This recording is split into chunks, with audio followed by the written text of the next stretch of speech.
Good evening, everyone, and welcome to Southern Virginia University Knights football here from Knight Stadium at the fields at Southern Virginia University as we get ready to bring you senior night here from Knights Field here at Southern Virginia University. It's the final home football game of the 2017 season for the Southern Virginia University Knights as they get ready to host the Frostburg Bobcats. The Knights coming in 1-6. The Bobcats are 6-1 on the season.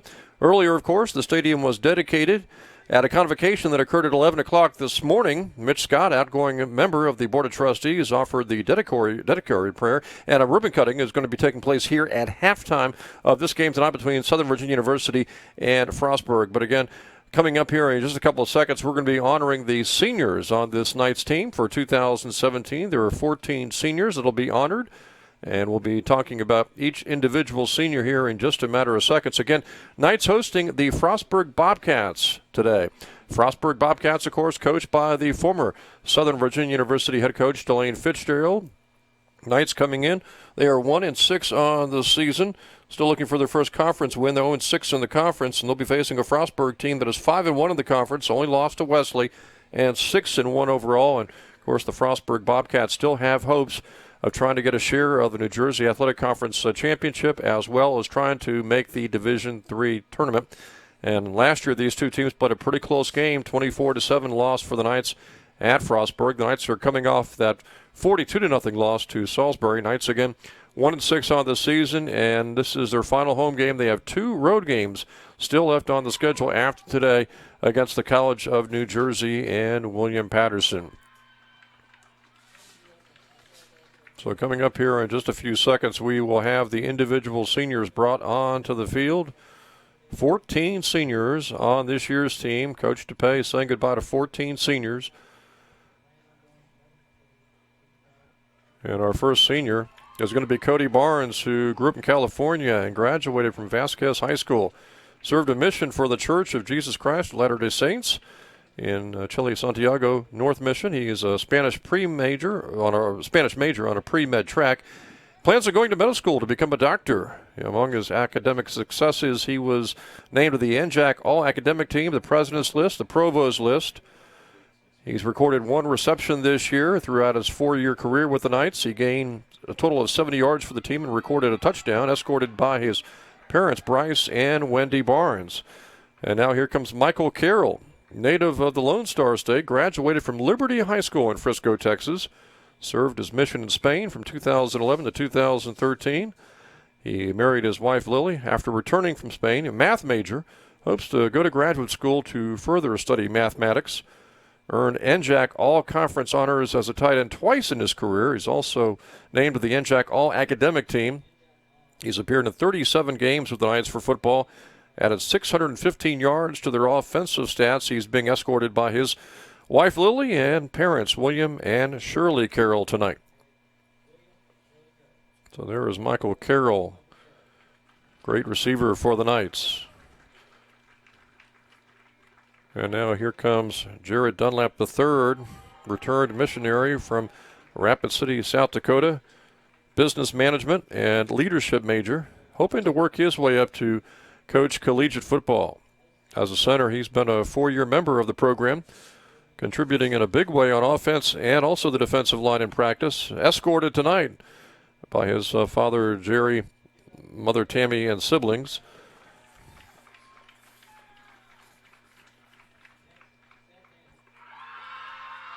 Next up here is Seth Hansen. Seth, number 22, second-year Knight from Carlsbad, California. Served his mission in Billings, Montana from 2010 through 2012.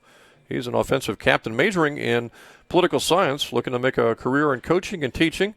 As a running back for Southern Virginia, he has added over 440 yards to the Knights offense through his 2 seasons with the team. This year he recorded a touchdown against Apprentice. He's also played special teams. Last season he was 3rd in total yards rushed and led the team in punt returns. He's being escorted by his wife, Stacy, and father-in-law, Scott Stewart. Seth Hansen, tremendous football player for the Knights. Now here's John Harris, number 3 from Darby, Pennsylvania. He'll graduate this year with a degree in business management and leadership.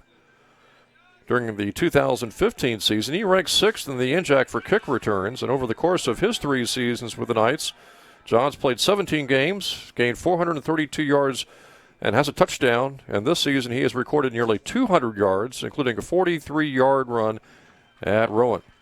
John Harris, always explosive for the Knights on offense. And now here is Sam Horman, native of Idaho Falls, Idaho. Served his mission to Madagascar from 2011 through 2013. He is a double major in liberal arts and biochemistry. He's already applied to medical schools, and during the 2016 season, he was named to the NJAC All-Academic Team and the President's and Provost list. He has appeared in 17 games for the Knights over 2 seasons, recording 17 punts, and he's escorted by his father Briggs and his mother Wendy. Sam Horman.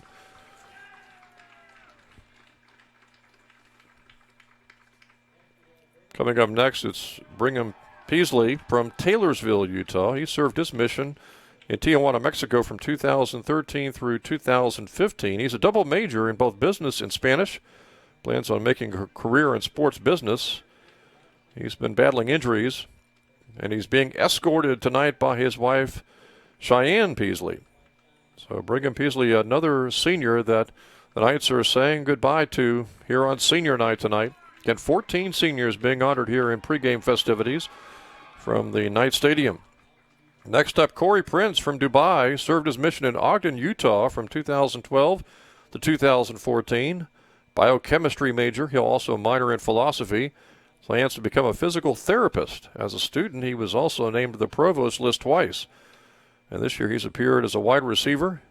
And he's been married to Lucy Taylor for a couple of years. And just 2 days ago, they welcomed their daughter Caroline Jade to their family. So another great senior there in Corey Prince. And now here is Sam Tedderton, who served a mission in Mexico from 2013 through 15. He is a native of Chesterfield, Virginia. Spanish major who aims to become a Spanish teacher. As an offensive lineman for the Knights, he has started every game in his 4-year career.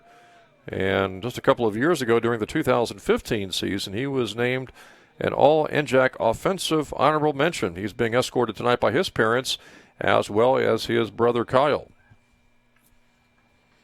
So congratulations to Sam Tedderton. And now here is Spencer Butler from South Carolina, served a mission for the Church of Jesus Christ of Latter-day Saints in Reno, Nevada. He's an art major who plans on building a career in welding and blacksmithing. He was also named to the NJAC All-Academic Team last year. He was named the team's Offensive Lineman of the Week 5 times throughout his career. He's been the starting center for the Knights for the last 3 seasons, and he's one of the team captains this year. He's being escorted by his wife, Shelby Windsor, as well as parents Ramona and Robert Butler. Congratulations to another great senior there in Spencer Butler. Still a few more seniors to be honored here. Stockton Hyatt from St. George, Utah, native. Served in the Billings, Montana mission from 2013 through 2015. Business management and leadership major. He'll be pursuing a career in marketing. He has played for Southern Virginia University all 4 years of his college career, accumulating 38 tackles, a couple of sacks, and 4.5 tackles for losses. He married Katie Hare earlier this year, and she is escorting him along with his in-laws, Chip and Antoinette Erickson.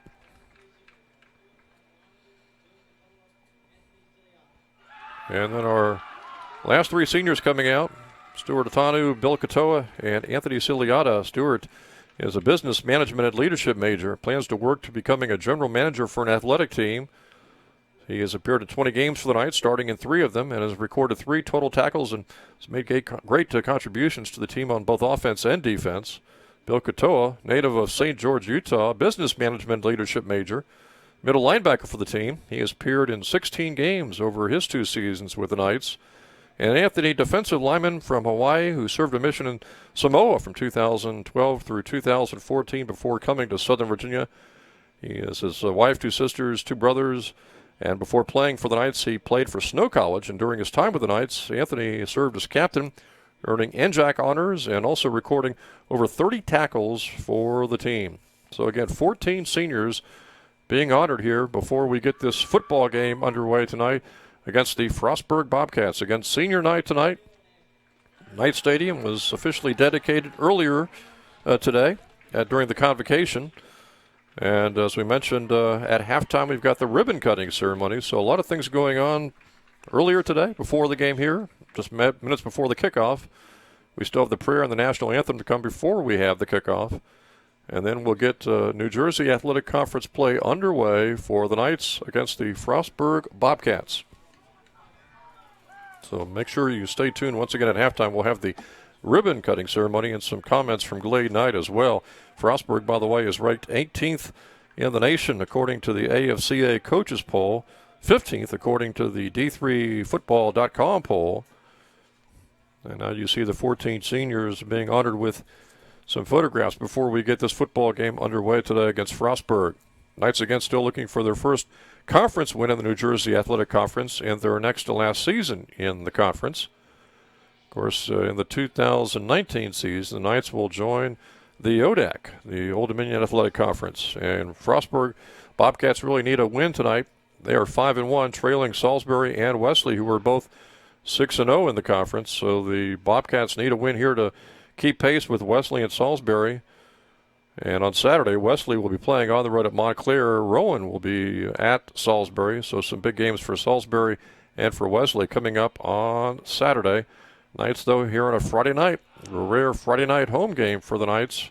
And again, it is their final home game of this 2017 season. The Knights will be playing on the road in the final two games, taking on the College of New Jersey as well as William Patterson.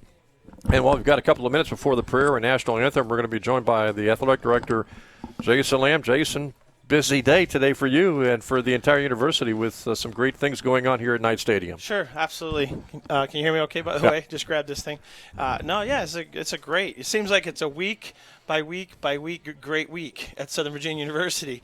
I think since the first week we opened campus, it's been something exciting each and every week. And today, don't know if you know, Jim, but we had a great convocation. Yep. We got the opportunity to learn a lot about the church history in this area as it relates to Rockbridge County and the late 1800s to early 1900s settlements of hundreds and hundreds of Mormons in this area. And, who could have known that that the special convergence of times and opportunities and good people with Glade Knight and his family to come in, in the 1990s and be impressed to come and make this Southern Virginia University experience happen as we have it today. But today was the most impressive by far was to have that experience happen and, to learn more about it. So it started there. Then we dedicated our new stadium via that convocation. And then here we are Friday night under the lights for our last home game and a chance to recognize our seniors. And a special ribbon cutting at halftime. Yeah, it'll be fun. I hope the cameras are stay live.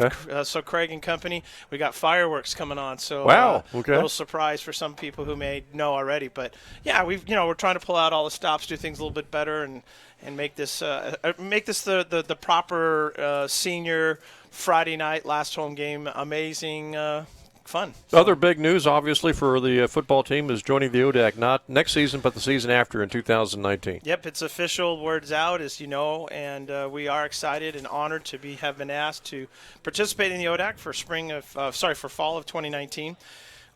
We are very, very grateful, I have to admit, right off the bat, for the incredible experience we've had through the CAC to participate with the NJAC in our football experience, as we do again today. Yep. We're still members of the NJAC, and we will again be members and faithful members to the NJAC in 2018. For us, it's two factors, Jim. One is geography, and the other is so it's a neat experience for us to look at not traveling 3 times a year into New Jersey at an average of 7 hours one way.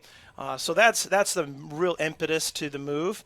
The relationships within the NJAC and the warm welcome and experience we've had to this point, we would not want to are absolutely reasons for us to not leave the NJAC. But because of geography and the opportunity to compete on an average of less than 2 hours for each road game. And a chance to really build some new rivalries. Yeah, for sure. And it's interesting, Jim, as you know, most of the sports we sponsor here already play a lot of ODAC schools. Right. Football is in that unique scenario where with one game to fill each year, the NJAC gives you 9, and you got to find one to make 10. So we end up with 1 game a year, and we haven't to this point, as you know, played. Well, actually, you know what? I guess 40 years ago, if I go back far enough, we played Guilford as an opener 1 year. So there's an ODAC school. 2008, they played Washington Lee. Okay, that's before my time. Yeah. So yeah, it is exciting that football will begin those relationships. We know we will have a better fan experience, both for us to host a larger gathering and for us to travel at. And have our fans go watch away games. Because right now, in the NJAC, you're not going to see any of our fans travel. It's just not part of the National anthem is going on really quick before we let you go, Jason. Really updating the other fall sports. Women's soccer gave it a good run. They came very close to making the conference tournament, only by half a game. If they'd have won that last game against Frostburg, they would have made the conference tournament. And volleyball is still hoping to get a number 2 seed. Volleyball has just had a heck of a season. Yeah, and so since you say first to women's soccer, it's interesting, Jim. They lose 1-0 to Frostburg the other night here Wednesday, and with that win or any of the other close losses they had, they could have finished as high as a 3rd seed. So they go from a potential 3rd seed out of 6 in the playoffs to 7. Shows you how tight and how close we were. The number 2 seed Salisbury is a school that a program we lost to by 1 at home. So we lost by 1 or tied teams and ended up so close. Yes, volleyball has still got unfinished business. They got to win tonight and tomorrow, and we're hoping for at best a 2 seed. At worst, probably a 3 seed. Wouldn't that be something if they got a 2 seed? Maybe CNU get beat, and then they're hosting the championship. Then even maybe a couple of wins, and you're in the D3 tournament. Yeah, well, sure. And as I told the coaches and the players as they left today, it's 1 game at a time. Yeah. We got to get through and win today. We got to get the wins with Marymount and St. Mary's and get through this weekend, and then take that deep breath and figure out what next week's hold. But yeah, fall's been exciting.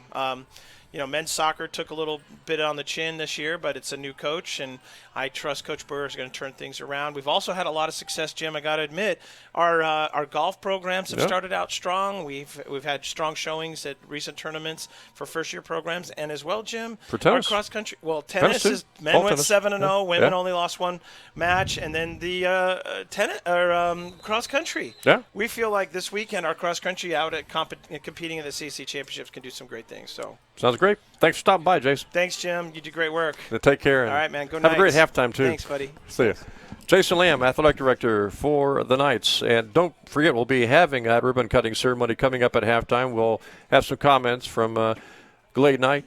He'll be joining us on the field for those comments. And now joining me is my color commentator, Chip Erickson. And, Chip, we're ready to get this football underway with Frostburg kicking off to Southern Virginia. And again, Frostburg 6-1 of the season. The Knights are 1-6.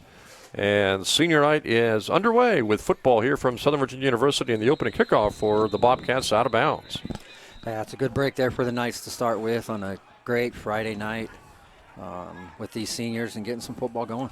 Well, the Knights obviously want to get their first conference win. They want to beat Frostburg and pick up win number 2. And the senior night here, obviously, Chip, so they want to win for that reason as well before they go on the road for the final 2 weeks of the season. Whereas the Bobcats, they still have hopes of getting at least a share of the New Jersey Athletic Conference, maybe even still somehow with some upsets, winning it outright. And they're also trying to find a way to get into the Division III tournament.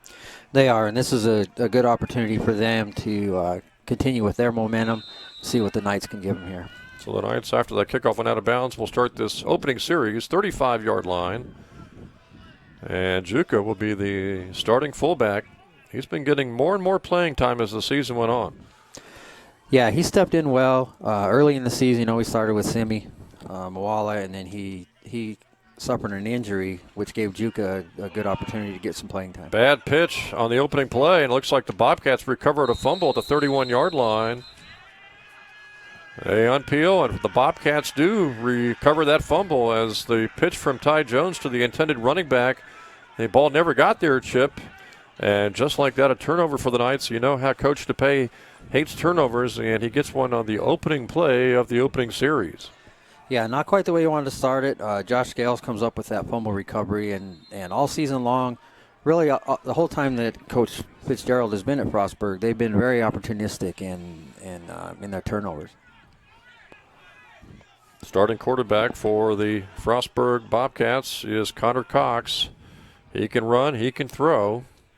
Yeah, and Connor's done a good job up there. He's a 3-year starter and just a junior this year. Short handoff. Gain of maybe a yard on first down for the Bobcats as the Knights do a great job piling up the ball carrier. That was Jamal Morant, 5'8", 205-pound junior. And he only got about a yard at the 30 before the Knights just did a solid line pushing him back. Yeah, again, the strength of the Knights' defense there is that interior line. And Morant, that's not an easy thing to do. He's got 470 yards rushing on the season, and he's a big guy to try to bring down. Coming into the game today, Frostburg, Chip, averaged 4.3 yards a carry on the ground. Even more impressive, their defense was allowing only 1.8 yards per carry. That's something else the Knights will have to be involved with, trying to find a way to run against this Frostburg defense as Cox keeps the ball and gets good yardage around the left side. He got all the way to the 25 to the 24, and then we got a block on the far side with maybe a penalty flag that may go against the Bobcats, maybe for some sort of late block. Yeah, it looked like over there on the sideline, clear away from the play, really unnecessary. One of the Bobcats players pulled down Mitch Orm.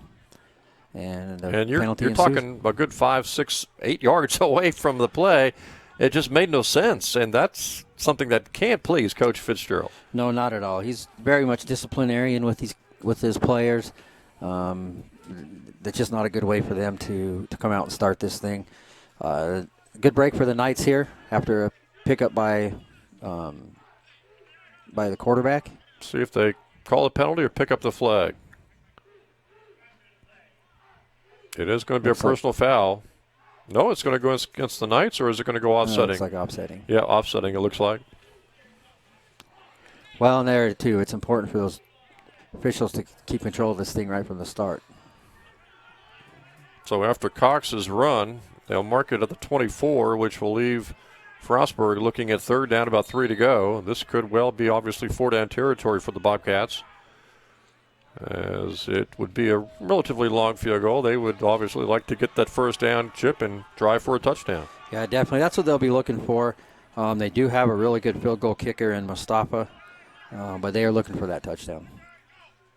And we'll see what Cox does here on 3rd and 3. He wants to throw a quick one to the right side. He's got his receiver. Good block downfield. Good blocks for the Bobcats, and all the way inside the 10 down to the 8-yard line. Good tackle made by the Knights, but not before the receiver able to make the catch and go on down inside the 10 and down close to the 8-yard line. Yeah, that little swing pass, that's been a thing that's hurt the Knights defense all season. And Cox just made a good throw there. And Stockton Hyatt had the tackle. Russell Neverton, by the way, the top wide receiver this season for Frostburg, no longer on the team, so the Bobcats just reload when it comes to the wideouts. And they've got 1st and goal at the 8-yard line. Moran is the tailback. He'll get the handoff. He cuts back to the inside and almost made it into the end zone. He got down to the 1. Yeah, and that's one thing with Morant and his running style. He's a little bit shorter, hard to see him. And by the time you see him, he's got a burst there, and he just sliced back to the inside and close to the goal line there. Yeah, they mark him down at the 2. Mitch Orm on the tackle, among others. And so it's 2nd and goal for Frostburg at the 2-yard line. Short field for Frostburg on this drive after recovering the Knights' fumble at the 31-yard line. 2nd and goal. We'll see if the running back Morant, number 24, will get the ball. He will, and he's into the end zone, and the Bobcats lead here 6-0. Yeah, Morant there scores his 6th touchdown of the season. Just a little off tackle to the right, and they capitalize on that turnover. That turnover, not the way the Knights were hoping to start this ball game against a very talented Frostburg team that just had an amazing game last Saturday, Chip. Yeah, they really did. They came out wanting to prove a point, I think, coming off their loss the previous week in overtime to the top team in the conference in Wesley. And they really gave it to Montclair. It was 24-0 lead in the first quarter, and then they went on to win that one really big. Now, when you look at the New Jersey Athletic Conference schedule right now, we were talking about this in the pregame, that coming up on Saturday, Salisbury will be hosting Rowan, and Wesley as Montclair. You wouldn't expect upsets in those games, and if Wesley and Salisbury win those games and the Knights cannot pull the upset against Frostburg tonight, then Salisbury would go to 7-0, Wesley would be 7-0, Frostburg would be 6-1, and then looking down the road, Salisbury is at Wesley, I think, on November the 4th. And then on November the 11th, it'll be Frostburg at Salisbury, whereas Wesley will be hosting CNU. So unless somebody can upset Wesley, the Wesley Wolverines look like they might be headed right back to the Division III tournament. Yeah, familiar place for them. And really, Frostburg had a good chance 2 weeks ago. Came Still up a little probably bit wondering short. how that game got away from them. Was it overtime lost by 3? It was overtime on a blocked field goal. But they gave them everything that they could in that one. And that game, the Wesley-Salisbury will be a good pivotal game there. And then Frostburg still is going to have to take care of business that last game of the season against Salisbury. Knights were hoping to pull the upset tonight, hoping to get a good run back here on this kickoff by Caden Knight, but good downfield coverage by the Bobcats. So the Knights, after fumbling on their first series, will start the second series around the 21-yard line, and we'll see if the Knights can get something going on offense here in the first quarter, trailing 7-0. Yeah, they're going to have to come into this drive, forget about the fumble. They think about that and try to make up for it. They're going to be fighting that the whole game. So you just got to come out here and play this next series. We'll see if we can give you some updates along the way tonight of volleyball. The women's volleyball is in action. They started at 7 o'clock, I believe, tonight against St. Mary's. That's a important Capital Conference matchup, Chip, for women's volleyball as they try to not only get into the Capital Conference tournament, but maybe potentially get a number 2 seed. Yeah, it's been a great season for them. They went on a 13-game winning streak there before they dropped a couple in the conference. So this is a real pivotal for them as well.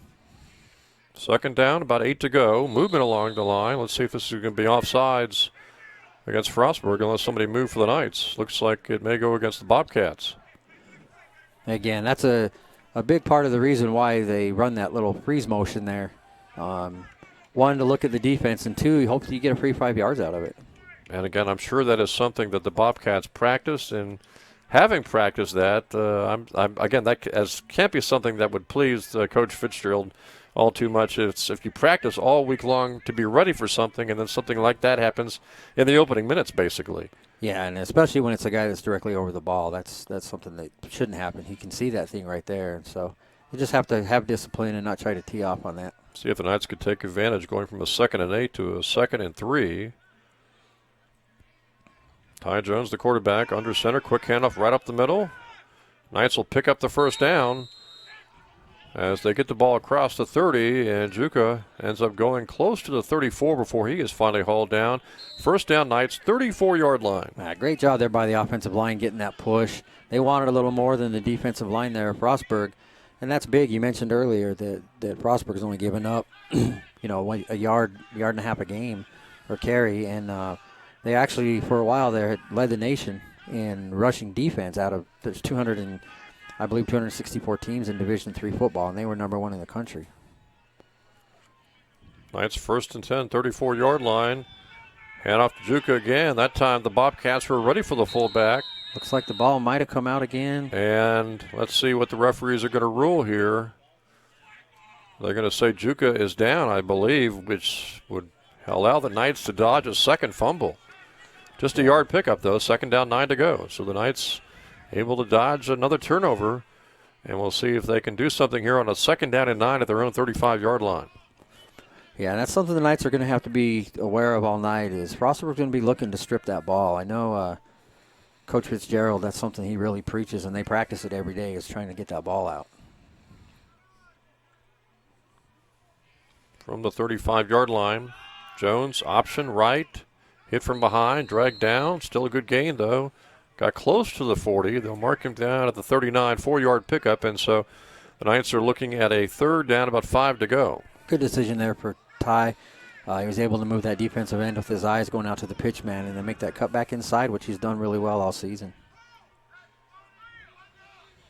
See if the Knights go ahead and take a running shot here, running play, or if they'll throw for the 5 yards. They have to get to the 44 to keep this drive going.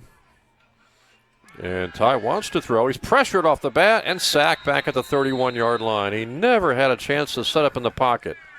Nah, big push there by the defensive line. They really teed off on that, looking for that. 8-yard loss, and the Knights will have to punt. Sam Horman will punt Tate Briggs had punted for a few games, Chip, but Sam, who did the opening kickoff, looks like he'll be doing the punting at least on this particular punt. Knights have gone kind of back and forth this season between Briggs and Horman. Horman, one of the 14 seniors, a high snap, and he's able to get that one off. It was a kind of a high, lazy snap, and a great punt by Horman. Look at that thing go all the way back inside the 20. Returned by the Bobcats. And the Knights with good downfield coverage, and the return gets it back to the 32. Great punt by Sam Horman.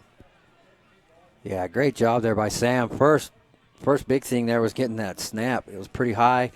Helps that Sam's tall there, get up and get that thing and bring it down, and then able to get a nice bounce on that. And the punt team was down there pretty quick and made a good play. So we'll see what the Bobcats do. They start this drive at their 31. They started their first drive of the game at the Knights 31 after recovering a fumble. Quarterback is Cox. He wants to throw. He fires over the middle, has his receiver, got the tight end of the 40 up to the 43-yard line. Christian DiPiola making the catch, and about a 12-yard pickup gives the Bobcats a first down at their own 43.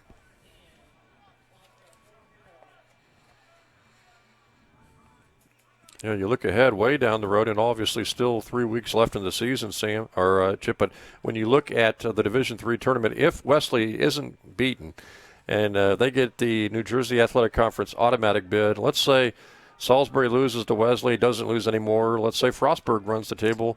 Of course, obviously Frostburg plays Salisbury, so one of those teams will have a second loss. But let's say the winner of that Frostburg-Salisbury game, what are the chances of one of those teams getting in as a large team, you think, in the D3? Because Frostburg had a great season last year, but did not get it at a large bit of the Division III tournament. Yeah, what happens in the Division III tournament, it's pretty tough because there's only 2 or 3 at-large bids. And the situation last year is Mount Union, who's perennially at the top of the Division III, they actually did not win their division. Yeah, John Carroll, I think. Yeah, John Carroll beat them the last game of the season, about the last play of the game to win the conference, which that was pretty much an automatic that the committee was going to put Mount Union in there. And, you look at some of these other conferences, you've got pretty good second teams. I mean, Murray Hardin Baylor, Hardin Simmons right behind them, St. John, St. Thomas in Minnesota. Even though Whitewater's having it down here by their standards, right. You still got Platteville and Oshkosh. And even with Mount Union, you've got Wittenberg having a pretty good season. So probably a lot of conferences across the country would like to get maybe one of those at-large spots. Yeah, they do, and there's a lot of consideration to take. And Frostburg, I think they're in a spot right now where they've proven themselves that they're competitive. And the committee does look at that too. They want a good game that first round, so it'll be tough. 38-yard line now for Frostburg. They want to throw again across the middle and overthrowing an open receiver at the 5-yard line. The receiver had gotten inside the defender by a couple of yards, Chip. And if that one is put right on the money and they tried to float it to the receiver, that might be 6 points for the Bobcats. Yeah, that's one that Cox probably would like to have back, set up and make that more of a direct throw rather than putting so much air underneath it. But he did put it out there where it was either his receiver or nobody's going to get that thing rather than throw an interception. So they'll just come back on second down and go from there. Let's see if they throw or run on 2nd and 10. 38-yard line. Going to run the ball with Morant. He is ripped down from behind. Good tackling by the Knights to limit that gain to maybe a couple of yards as the Knights had a great job by John Malore coming in and making the play. Yeah, Malore's been really consistent all season. Junior linebacker, and he comes in from behind and has that tough task of bringing Morant down. 3rd and 7, and again, this may well be 4-down territory for the Bobcats. Depending on what happens here on 3rd down, Knights would love to get a sack if the Bobcats end up throwing the ball. Yeah, watch for that tight end there. Cox likes DiPiola in this situation. And he's looking that way. Instead, he fires to a short receiver at the 27-yard line to the 26, and it's going to be a first down for the Frostburg Bobcats as Sergio Andino, who took over that wide receiver slot from Russell Neverton, who's no longer on the team, their leading receiver. Andino makes the catch and gets a few yards after the catch, and it's first down Bobcats, 26 of the Knights. And for Andino, that'll be his 11th reception of the season. He does have 5 touchdowns, so Cox really does like to throw that ball his way. He's confident in him. Of his 14 touchdowns this season, he's got 30% of them going to Sergio. Cox on 1st and 10, 26-yard line. Fakes, wants to throw, has lots of time, fires on the run, complete to the tight end, Dupiola, and he got it down to the 11 before he's knocked down. You know, they've had good success. Looking at some of their stats this year, they're about 48%, Chip, when it comes to 3rd and 4th down conversions, the Bobcats are, and they're in the red zone, I believe, 32 out of 50. 32 out of 50 tries. They're about to 80% when it comes to the red zone, and they're also, out of 40 tries in the red zone, they have 23 touchdowns. So they've had a lot of success in the red zone. They've also had a lot of success when it comes to 3rd down and 4th down conversions. Yeah, and you don't see that a lot, but, I mean, they do kind of correspond there. They're confident in what they do. And around, Knights were ready for it, but the ball carrier got away from the initial defender. Still, the Knights are able to limit that gain to about a yard. Great job by the Knights defense. Yeah, and when you saw the whole defense start shifting to the defensive right, thought that could have come in ways a really big play, and it got some pressure in the backfield and forced that runner to cut back inside, and they did a good job bottling that one up. So now the ball is at the 10. Just about a yard gain on that play. 2nd down and 9 coming up for the Bobcats at the Knights' 10-yard line. Knights trailing here, 7-0 first quarter action.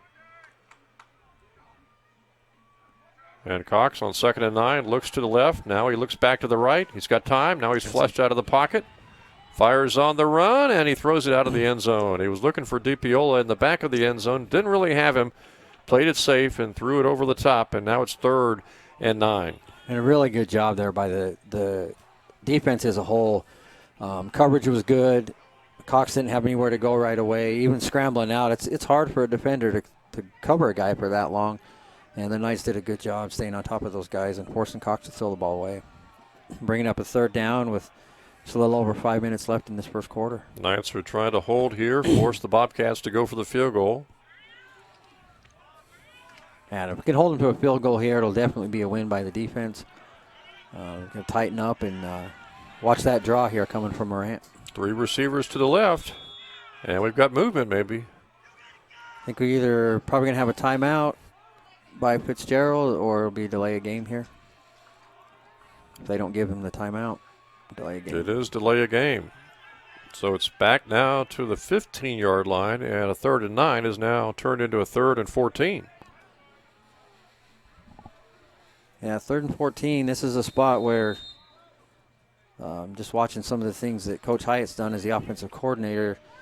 He's not afraid to go with a screen here with that pressure coming from no one is coming from the defensive line there trying to tee off on the quarterback on this pass play.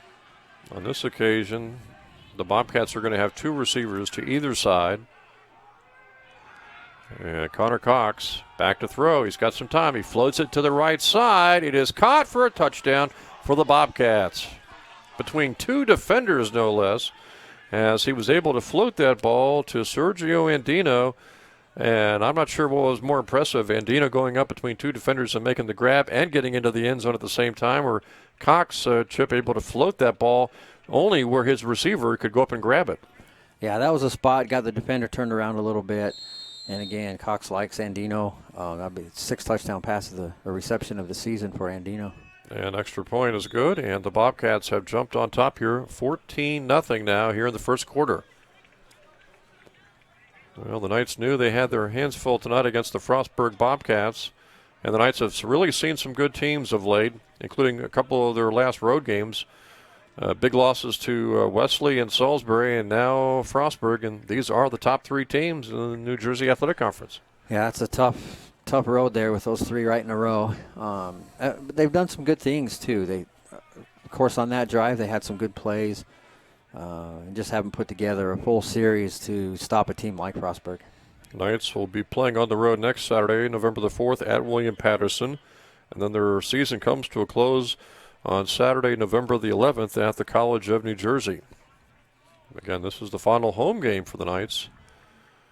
Coming into the action tonight, 1-3 at home. That one win being against Apprentice.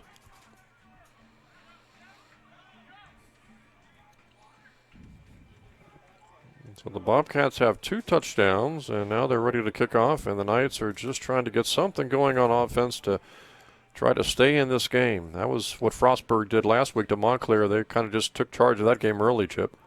They did. Took charge early, never looked back. Had quite a few takeaways in that game as well.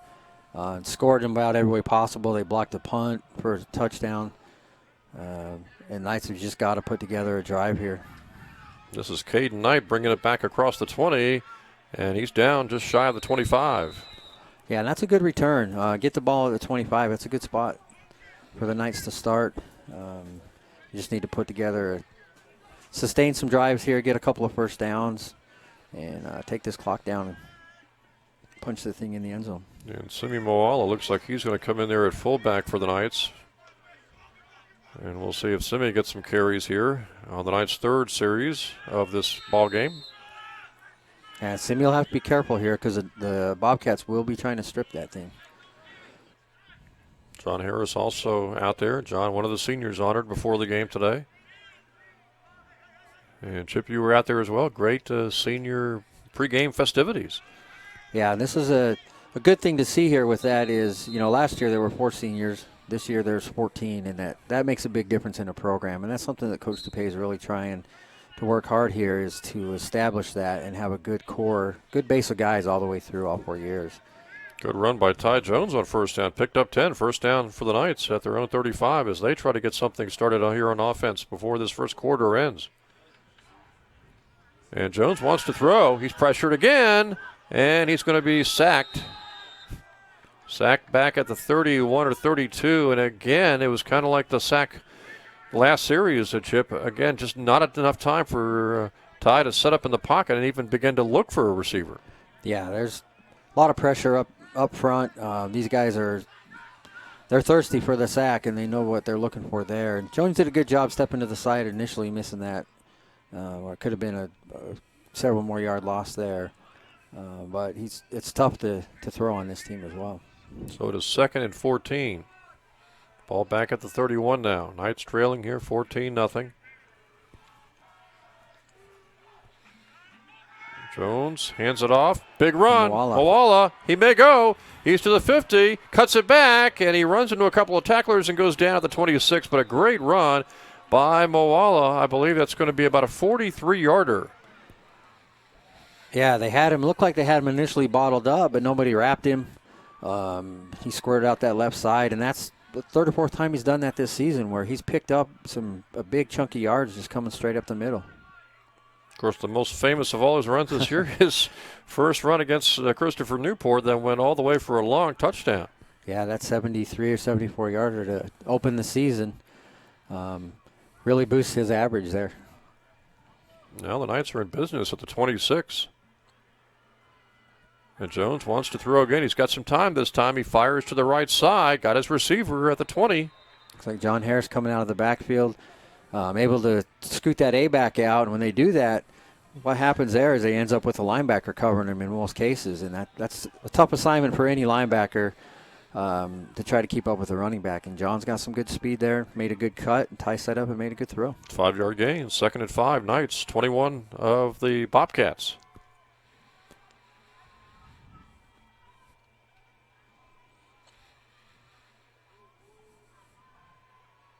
See what the Knights want to do here on a 2nd and 5 at the 21.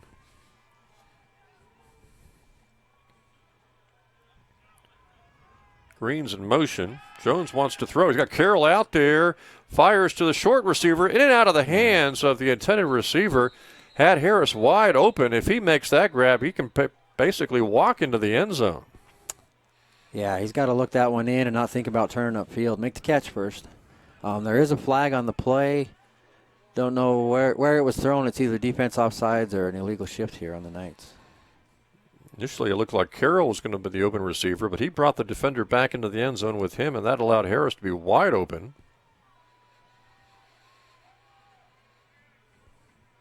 Looks like it's going to be on the Knights, and they're going to move them back.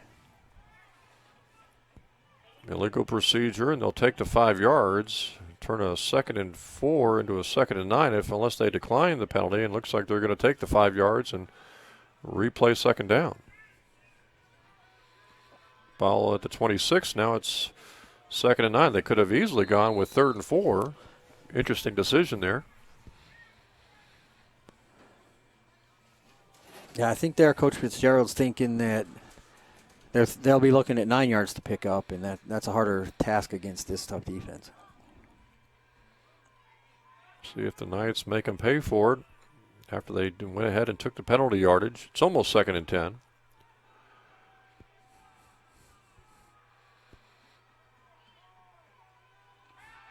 Ty wants to throw again, pressured again, somehow escapes the pocket and picks up those 5 yards right back to the 21-yard line.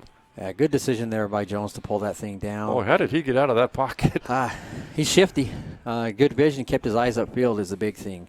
Able to shift to the side and then see an opening. Had he not stumbled there, he probably picks up the first down as well. So now it's 3rd down, about 5 to go. And the Knights are right back into 4-down territory here. Yeah, and something there that I think is not something that we have seen very often this season is that was the 3rd play in a row that they were going to throw the ball. Trying to keep Frostburg off balance here a little. This time it's an option to the left side, and nothing doing. Frostburg was able to get out there and knock down a Kiva wedge. Good play on the far side by Frostburg to make sure that wedge never was able to turn the corner. Yeah, that's tough right there. The defender came a little bit late. It looks like Juka went by him. It was probably his block at that point. But he was going to the next level and didn't see that guy coming. Going to be about a 39-yard field goal attempt here for the Knights. And Jackson has got the leg to put this one in. Hatch trying to get the Knights on the scoreboard. Ball just set down inside the 30. Kicks on the way. It looks good. And up and Nice good. job. So the Knights are able to pick up the 39-yard field goal and get on the scoreboard here, 14-3. Always good, Chip, when a coach can turn to the kicker and get a reliable field goal.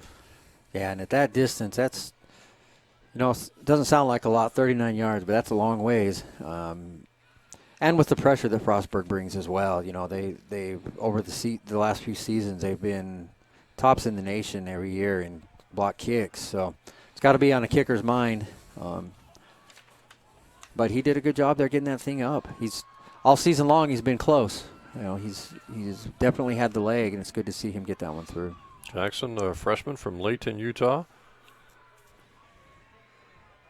And now Sam Horman, one of the seniors, honored before the game today, will go ahead and kick here.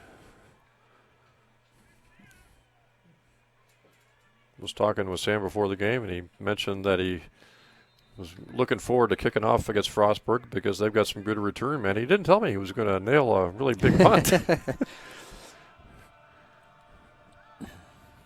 So the Knights on the scoreboard with the field goal, 14-3.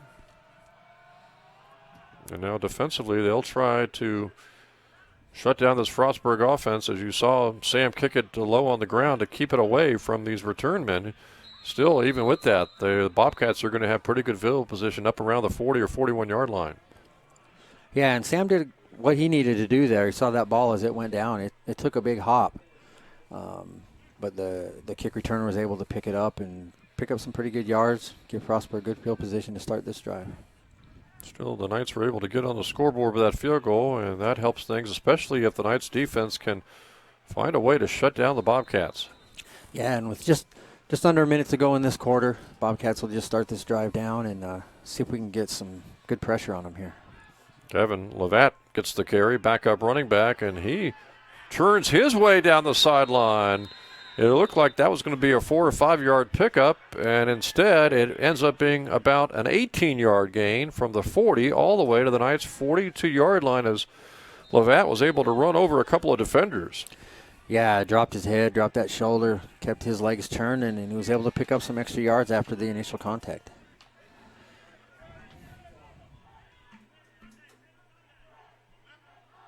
He is a 6-foot, 200-pound sophomore. Picked up 18 on that carry, right back up and over the middle for about 4 that time as Levatt got it inside the 40 to the 38. Good 1-2 punch for the Bobcats with number 24, Jamal Morant, a junior. He's 5'8", 205, and then Gavin Levatt, the sophomore, 6 foot, 200. And that's a lot of weight there to be bringing down and carrying that ball. That's going to be the end of the quarter, so the Knights will start second quarter play, trailing here 14-3, but the Bobcats are on the move again, looking at 2nd and 6, Chip, at the 38-yard line of the Knights. And this would be a good time here to regroup, talk to the defense,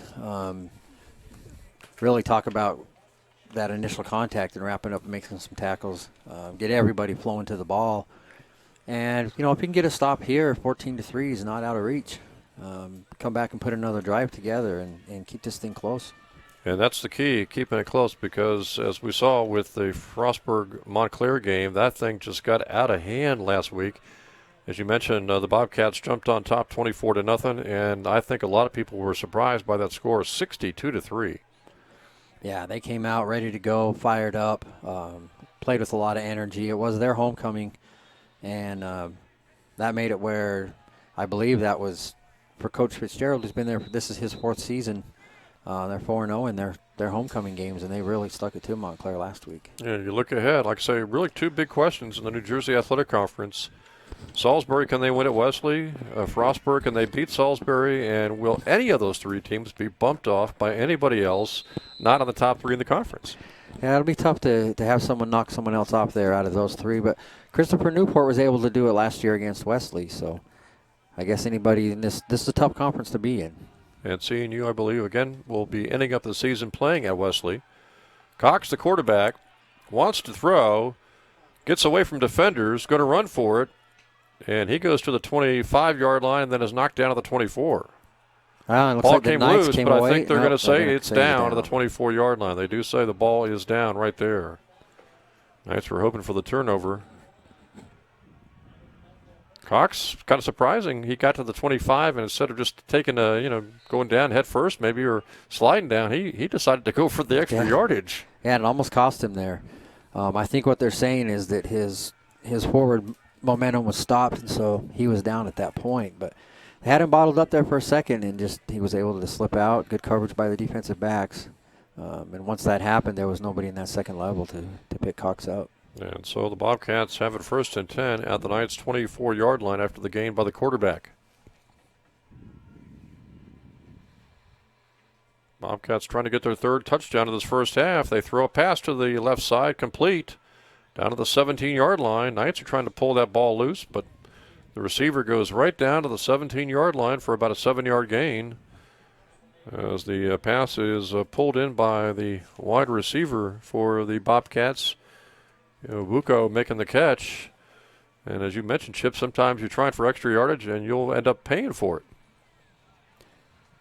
Yeah, and the defense there is definitely, they've been taught to go for that ball. First guy get them wrapped up and then try to break their hands, arms free off that thing. So sometimes going for those extra yards doesn't pay off. 2nd and 3. Lavat, the running back, will get it over the right side. He tries to squeeze through a little hole. Didn't get much. Got it down close to the 15. Good pursuit there by the defense. The initial surge by the line, and then the linebackers were able to come in and get him wrapped up. So the Bobcats now at the 15-yard line of the Knights, looking at 3rd down and short. 3rd down, about a yard to go, maybe less than a yard.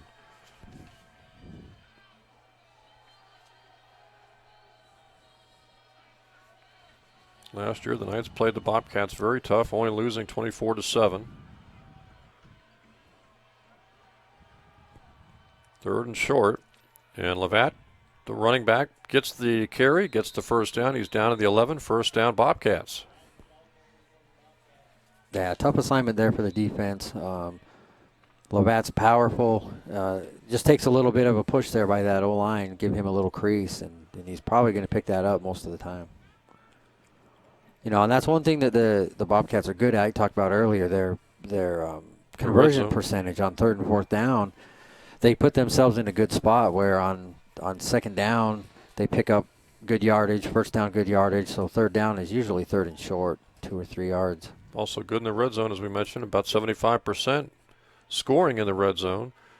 Misdirection, pass into the end zone, knocked out. Great defensive play by the Knights, as Southern Virginia was able to knock that ball loose. Yeah, Trevor Laurie came in there, and I think that receiver was pretty sure he had the score, and Trevor was able to come in and put a good hit on him and knock that ball out. Hitting the ball just as it got to the receiver. And so good defensive play by the Knights, at least for the time being, preventing that touchdown. 2nd and 10 for the Bobcats at the 11-yard line. Cox will turn, hand the football off left side, touchdown. Into the end zone goes Jamal Morant. Morant scores to make it 20-3. Big seam there for Morant, able to go in untouched for his second score of the game. And he got some pretty good blocking to open up that hole. So the Bobcats have their 3rd touchdown of the first half.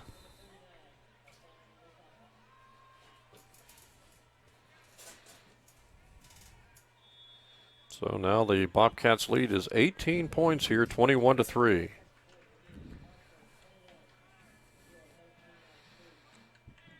And throughout the second half, we'll try to get you updates on volleyball. Knights playing an important conference match tonight.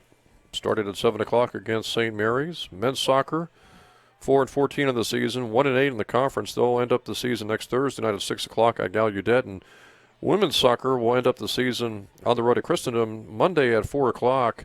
And we were talking about that with Jason Lamb, athletic director here at Southern Virginia University, Chip, that the women's soccer team had several close losses, including that recent one on Wednesday, 1-0 to Frostburg. They win any of those close losses, and they're into the conference tournament. And they win a few of those close losses, and they might actually be the 3rd or 4th seed. Yeah, it just comes down to a couple close things here and there, and they put some good things together. Still, it's a tough conference for soccer as well, and those close ones, you got to pick a few of those up through the season. And volleyball playing St. Mary's, then Marymount tomorrow in a try match as the ball's fumbled out of bounds for the Knights around the 25, 30-yard line. The women's volleyball team again at St. Mary's tonight, Marymount tomorrow at 1 o'clock, to be followed by a non-conference match against Lebanon Valley at 3 o'clock. Knights had to win today, win tomorrow against Marymount, and then I believe hope that York can knock off Mary Washington on Saturday. And if all that happens, the Knights would get the number 2 seed in the Capital Conference women's volleyball tournament. And that's a big step for the Knights volleyball. So after the kickoff was out of bounds on the run back, the Knights will take over 1st and 10, 25-yard line, trailing here 21-3 in the second quarter.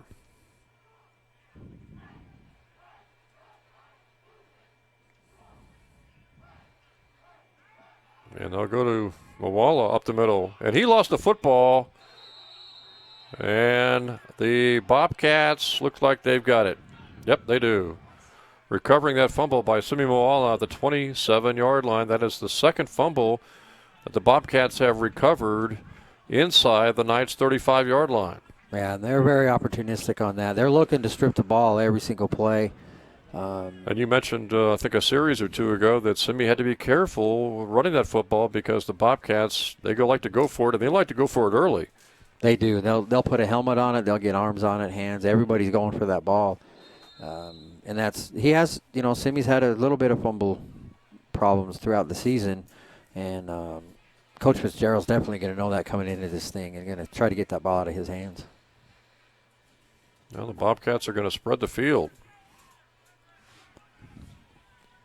See if Connor Cox, the quarterback, wants to throw on 1st and 10 from the 27-yard line of the Knights.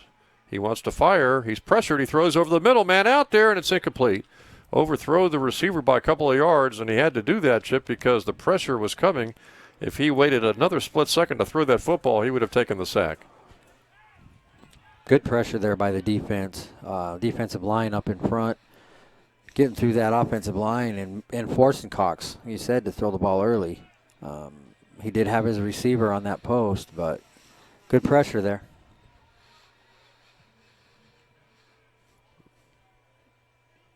Now it's 2nd and 10. It looks like with this formation, the Bobcats might decide to run the football on 2nd and 10. Nope, they're going to throw. A little pass play, but before the pass actually starts, we've got a penalty flag, and it looks like a legal procedure against the Bobcats. They're on top here 21-3, but They've made a few mistakes, too. Now the Knights have got to take advantage of the mistakes when the Bobcats make them and can't let them, pick all that up in one play. Ball's back to the 32 now. It's second down 15.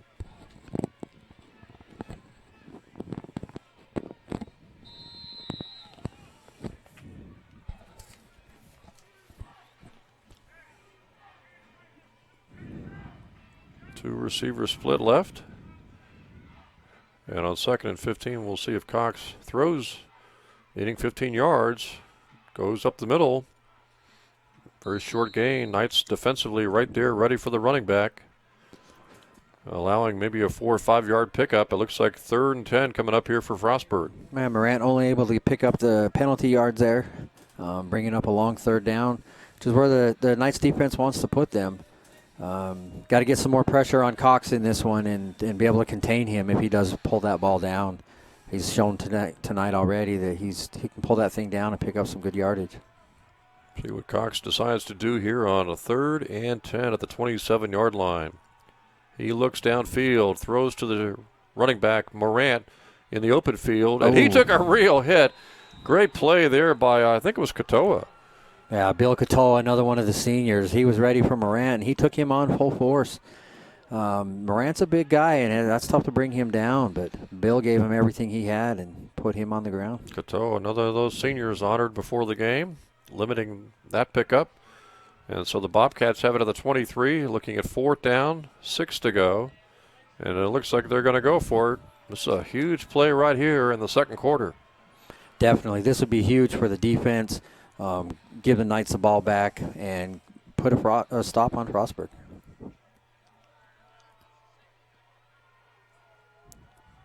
They look and they throw over the middle, caught at the 10-yard line, and down inside the 8, down close to the 7. It's going to be 1st and goal for the Bobcats as Cox put that right on the money to his receiver.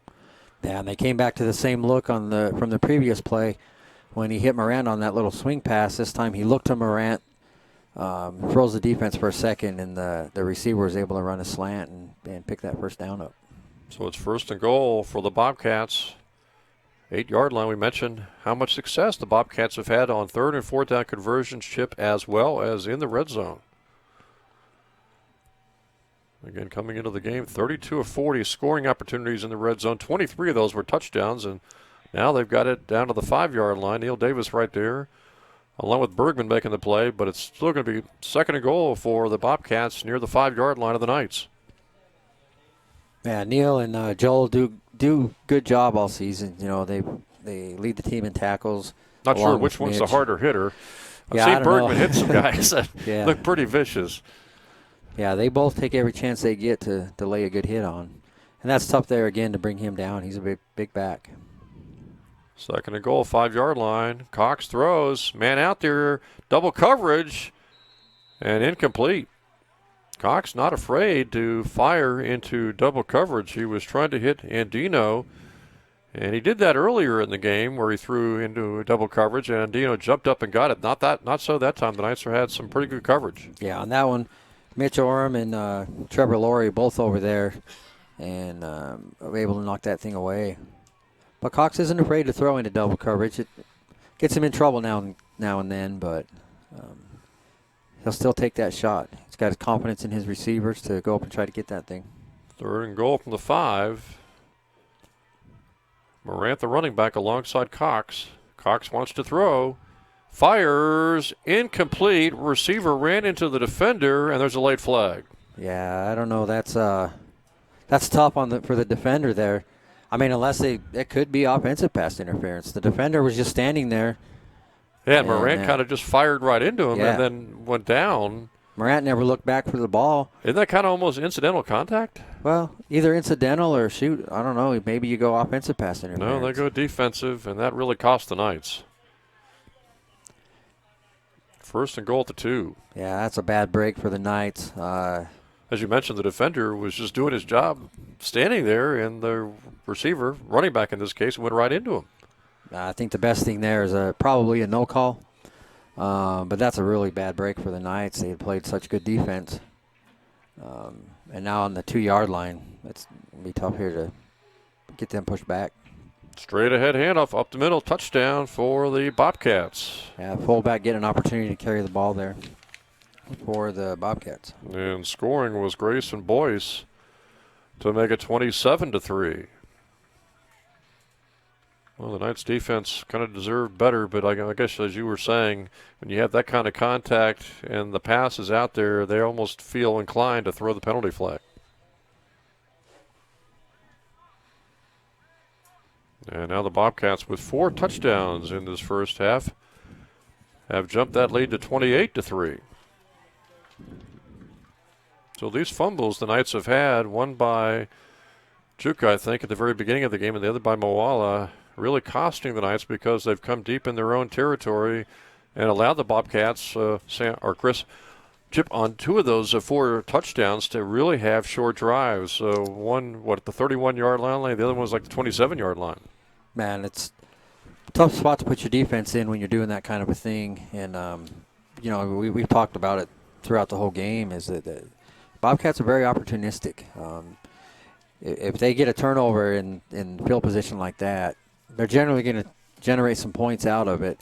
More often than not, it's going to be a touchdown too, and it's pretty tough to come back from that when you're turning the ball over in your own territory and then 5 or 6 plays later giving up a score. And so if you're the Knights and you still got a lot of time left here in the second quarter, you really just can't pay attention to the scoreboard. You just have to kind of, in your mind, think of a 0-0 game. Yeah, and that's really something, that Coach DuPay, he's preached to these guys all along, the 2 years he's been here, is that he'll say often the scoreboard lies. Don't look at the scoreboard. Just come out every single play, do your job on each play, and go from there. Albert Green on the run back got it back to the 28-yard line, so the Knights will have it just shy of their own 30.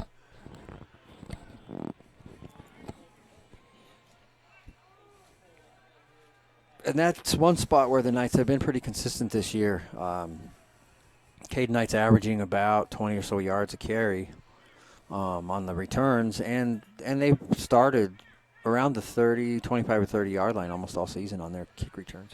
And Juco will come out at fullback on this series after Simi Moala fumbled on the last series.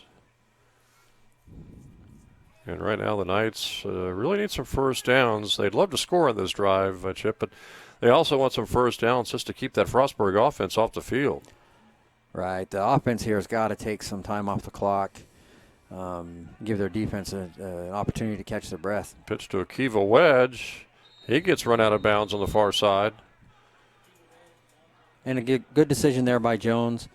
That's a play where he likes to fake that pitch and then cut it back inside, but there he had the defenders right in his face.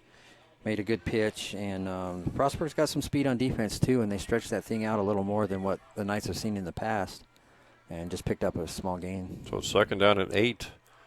Ball at the 31 of the Knights.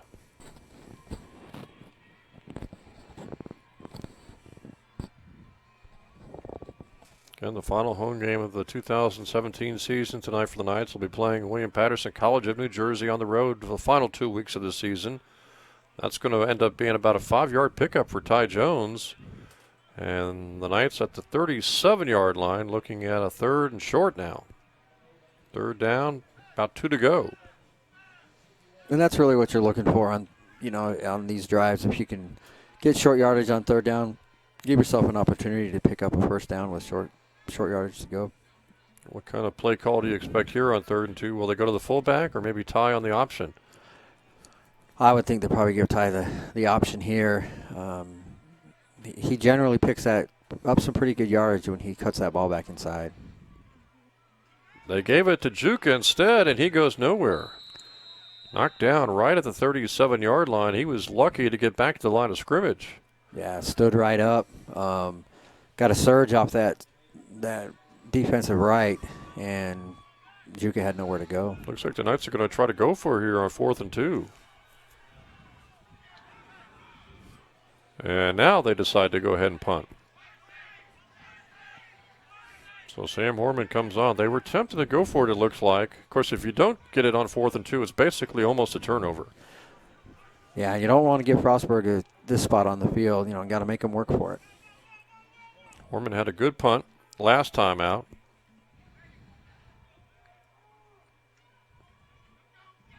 He drives this Another one good down the kick. field. Another good kick.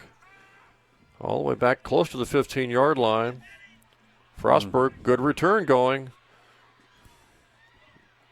And Sam Horman helps with the tackle at the 45-yard line. Good return by the Frostburg Bobcats, specifically Chad Gleason, the freshman, who got that ball back into Knights territory, and Sam Horman, the punter, actually had to help out with the tackle. Yeah, sometimes what you see there is he pretty much outkicked his coverage. They didn't have time to get down there, and then Frostburg was able to bring it up that left side. Ended up being what looks like a net of about 6 or 7 yards was all. And the After that return, though, return. it looked like it was inside the 20, and it got it back to the 45, so that's about 35, 40 yards on the return. Yeah, it's a big return. So the Bobcats have outstanding field position on another series again, and they go right up the middle to the running back.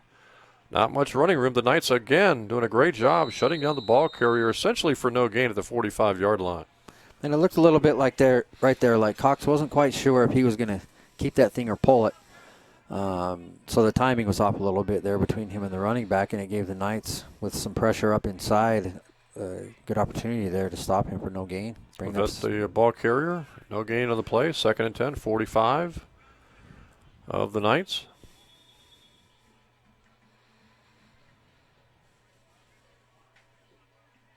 Reset the play clock here.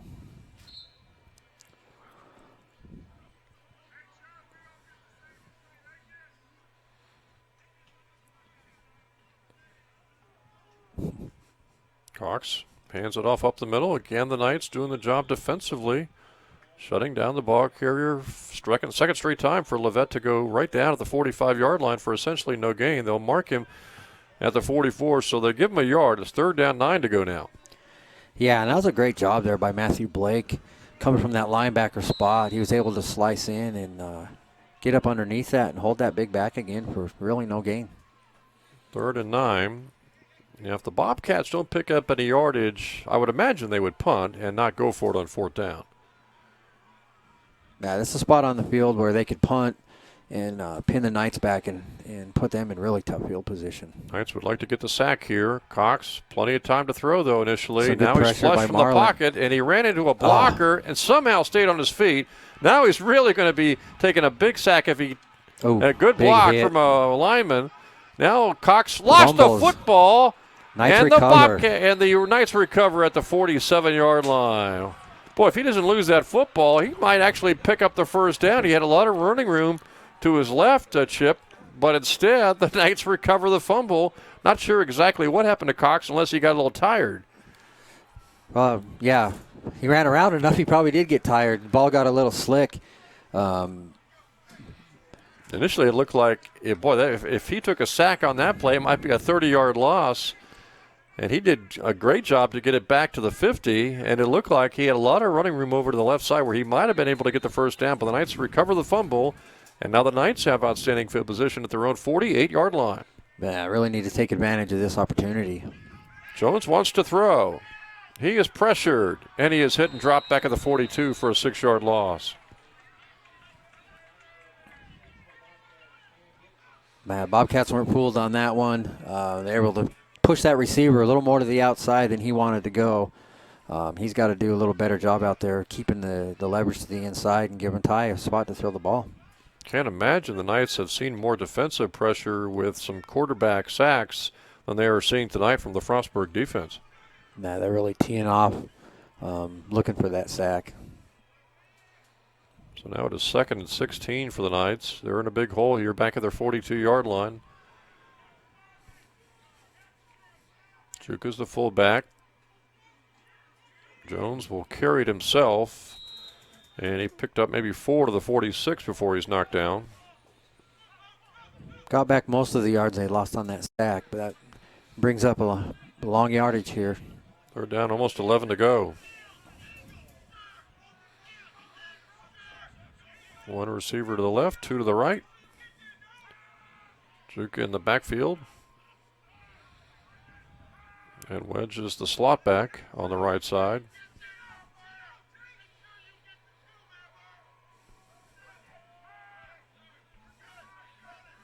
A little bit different formation here than we've seen from the Knights. They put Harris in the slot. which gives him, typically it'll be a safety covering him at this point. Now a timeout taken by the Knights here on 3rd and 11. Trying to make sure they keep control of the football and pick up a first down. And with this stop, we've got an update on volleyball. They won the first match 25-19, won the second one 25-19. Had to come from behind in that one. They were down, I believe the score was 14-10, and fought back on that one. So they're up 2-0 right now. Just starting the third set, up. They're tied at 2 points apiece in that third set. And they'd love to get that one done in 3 sets and get ready for Saturday, because they play tomorrow against Marymount in Arlington at 1 o'clock. And that'll be the big one, obviously. But they also have a non-conference match against Lebanon Valley at 3 o'clock. Yeah, it'll be good to get this one done early. Not use up any extra energy that they'll need for that big one tomorrow. Yeah, and then Mary Washington, I believe, is at York. And if York can beat Mary Washington, that would mean the Knights potentially would be tied with York, but they beat them, so they'd win the head-to-head, whereas obviously if they tie with Mary Washington, having lost to Mary Washington, they'd lose on the head-to-head tiebreaker in the battle to try to get the number 2 seed. Number 2 seed obviously gets a first-round bye. Number 3 seed has to play that extra match. And that first-round bye would be huge. Just to be in a position for volleyball to be in this position to have an opportunity to get that bye. Yeah, you still have the home match in the semifinals next Thursday, and provided the number 1 seed, Christopher Newport, was beaten in the semifinals, you might be hosting the championship too. 3rd and 11. Jones wants to run. He's trying to get to the first down marker. He got close enough. The Knights can go for it here on 4th down. Good job by Jones there, keeping his eyes upfield. You know, they ran some verticals there, able to get the receivers to run the DBs off, and that gave Jones a lot of opportunity there to get in that second level. Huge play here. 4th and 1. Knights will go for it. Let's see if they go to Juka, the fullback, or Jones will take it himself. What do you think? Juka straight up the middle? The last time they were in this situation, they did give it to Juka, and he was stood up there on the left side. Ty's running the ball well tonight. I think I would like to keep it in his hands. They go to Juka again. Going to be close, but I think he probably got it. Let's see where the spot is. Frostburg thinks they made the stop. Knights think they got the first down. They'll measure here, but I think the Knights have probably got this one.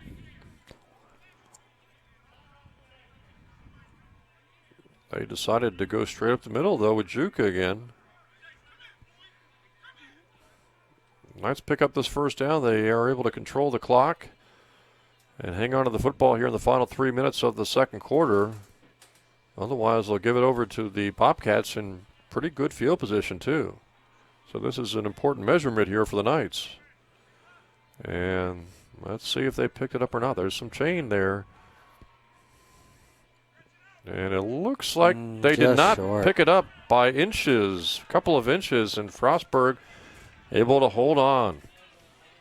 Yeah, not by much. Ends up being a big stop. Right there, that's a spot where it's got to be aware where the chains are and do everything you can, stretch out, try to get that first down.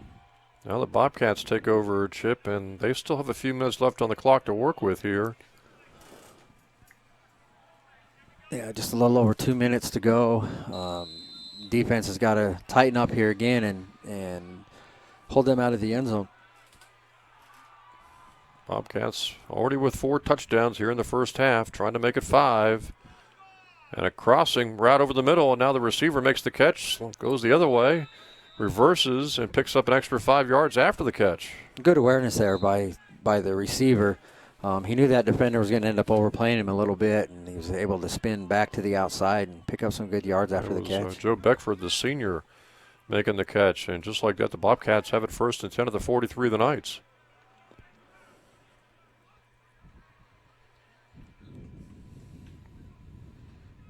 Cox hands it off. Nope, keeps it. And he cuts it back for a couple of yards inside the 40 down to the 39. Picked up almost 3. Clock a factor here as we near halftime. Stay with us at halftime. We'll have all the on-the-field festivities for the ribbon-cutting ceremony here at Knight Stadium. Cox back to throw. Good pressure again. He slips out of the pocket and runs to the sidelines and gets some yardage. And that shows the experience of Cox. You know, he is a junior, but he's a 3-year starter for the Bobcats. He's patient, and he's not afraid to pull that thing down and slip out and pick up whatever yards he can get. He was headed to the sidelines, but he was also trying to get every last yard to get close to the marker. It's 3rd and 1.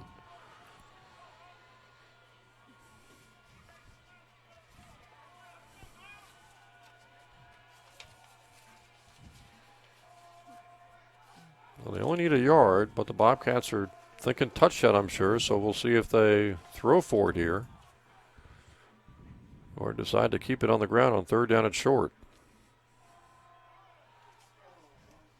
They go right up the middle to Morant, and he ran into a brick wall.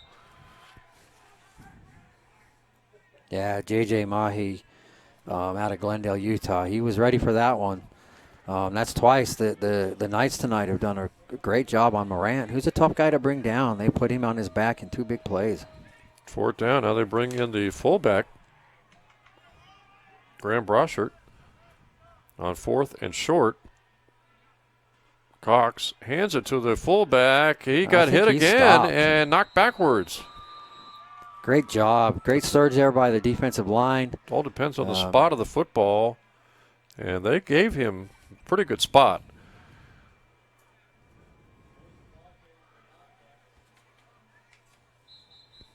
Looks like maybe another measurement here. 33-yard line, Chip. Looked like pretty generous spot for the Bobcats. Yeah, I think he did extend the ball there a little bit at the end of that run, but the surge from the defense was really solid.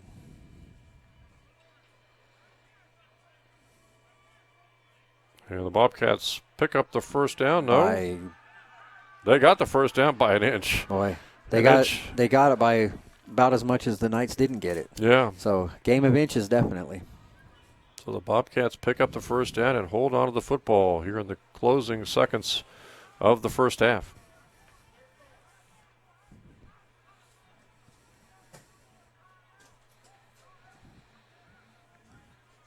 "33-yard line, Chip. What do you think? Cox might start throwing the ball downfield and maybe take a shot in the end zone? Yeah, on 1st down here, not a bad spot to do it with just under 40 seconds to go. But he can't force it. You know, he's. And as you mentioned, they've got a pretty good field goal kicker too, so they wouldn't be averse probably to trying a field goal here in the closing seconds. No, but I think they definitely would like to spread that gap a little bit more and pick up the touchdown, of course. But I'm sure that Cox is being told on the sideline, don't force anything. You know, if we have to, we'll get that field goal attempt. Mustafa, their field goal kicker, he's 9 of 13 on the season with a long of 41. He's got a pretty good leg, so they don't want to do anything here to take away those possible points. Right now, they're about 50-yard field goals, so they want to get a little closer even for a field goal. Knights are bringing the pressure. Cox throws across the middle, and it is knocked away. Great defense by the Knights. Good pressure and good secondary work.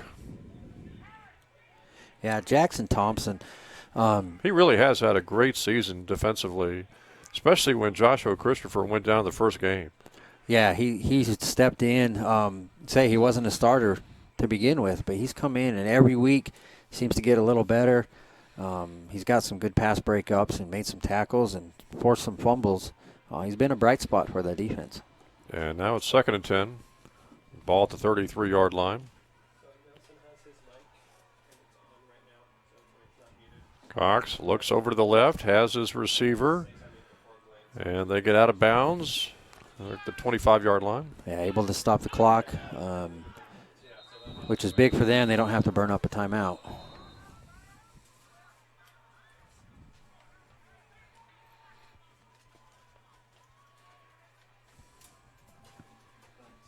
So the ball's at the 24 now here.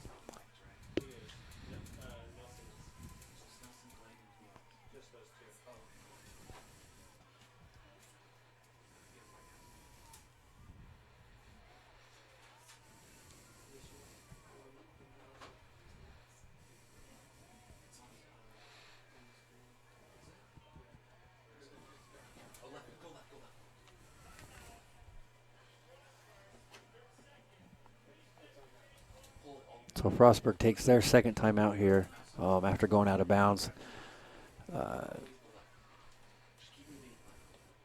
Leaving them with 1 right here at the end of this quarter. So 3rd down is short coming up here. Knights are trying to keep Frostburg off the board here, as they've already scored 4 touchdowns here in the first half. And now the Bobcats 24 yards away. They're trying to pick up their 5th touchdown of this first half.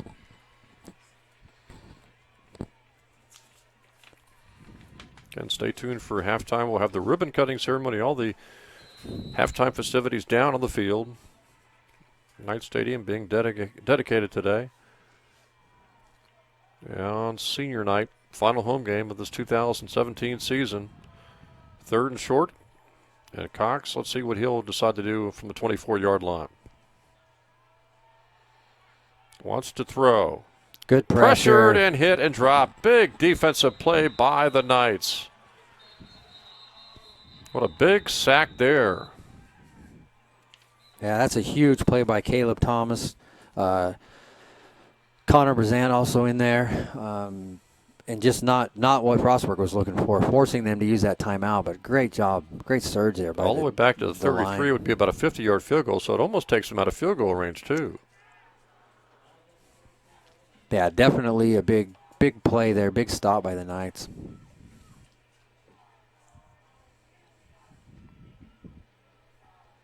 Really forcing Frostburg to use that timeout and knocking them out of field goal range. So big win on that down.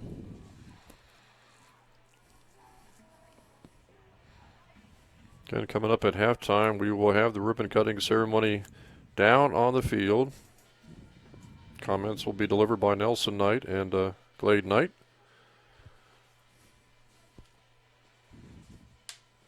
Had all the seniors, of course, 14 seniors honored before the game.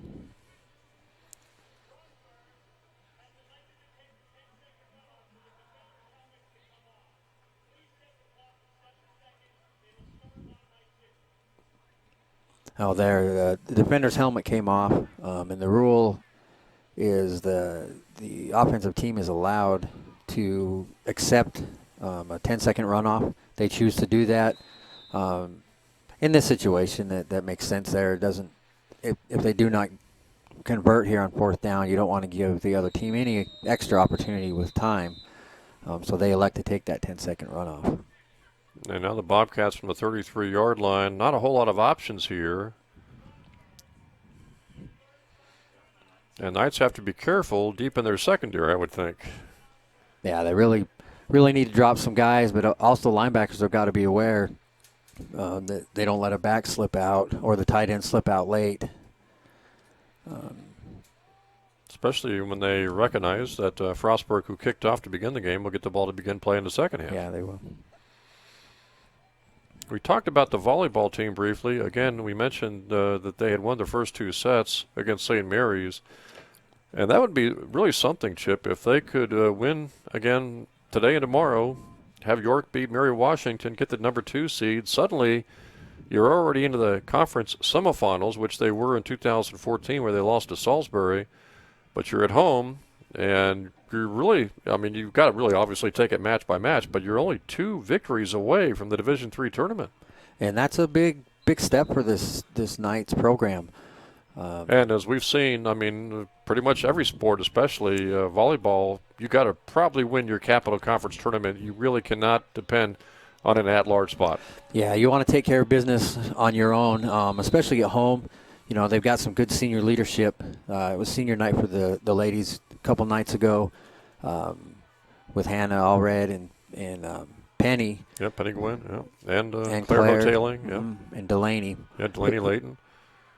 Cox going to throw up the right side. He's got a couple of receivers out there, but the Knights knock the ball away and ensure that Frostburg will not get the touchdown to wrap up the first half. Really good job there by the defense to end this quarter, not allowing the Bobcats any more points.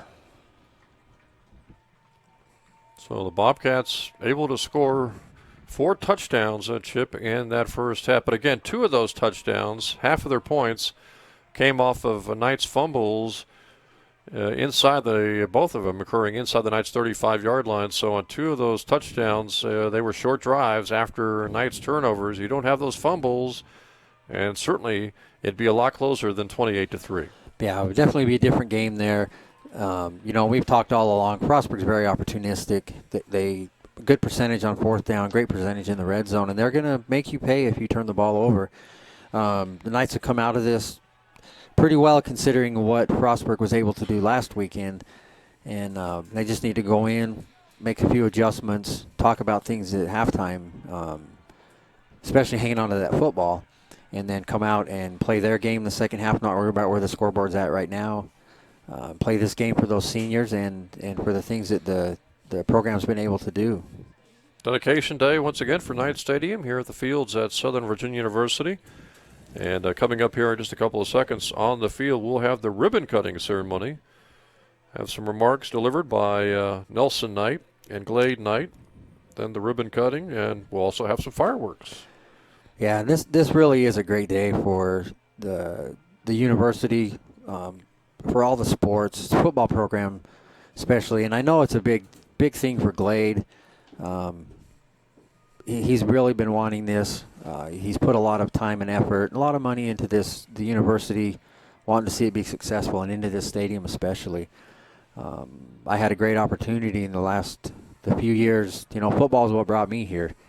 And had great conversations with Glade over the years, and he loves the students. He loves everything about this place, and he's really put his heart and soul into seeing it succeed, and this is a culmination of his efforts. See Bill Brady down there, and in just a couple of seconds we'll turn it over to Bill, who will then deliver Nelson Knight and Glade Knight. So let's go down to the field here.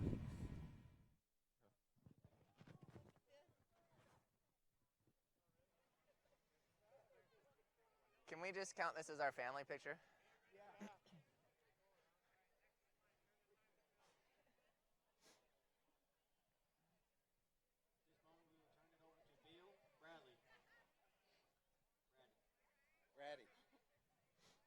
Welcome, everyone, and thank you for coming out to tonight's event. We appreciate you supporting the Knights football program and coming out all season. This evening is part of the dedicatory services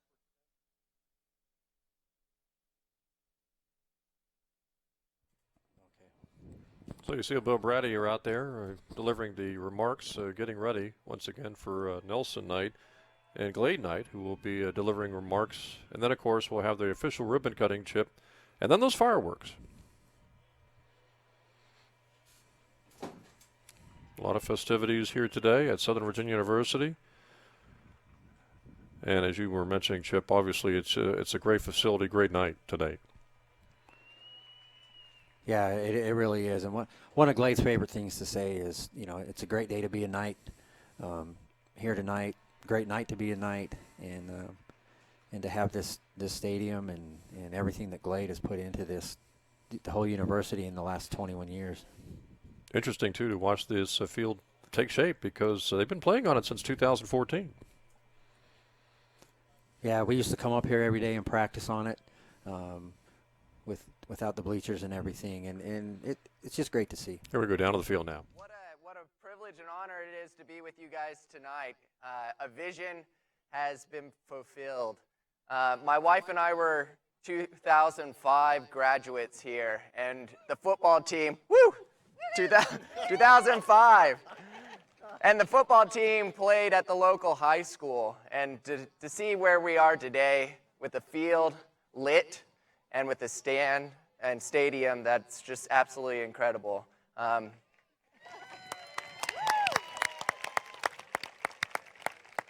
It couldn't have been possible without key individuals. Hayne Hollis from Hollis and Spann helped build this, created the plan, and has dedicated so much of his time. I'd like a huge round of applause for him. Yes.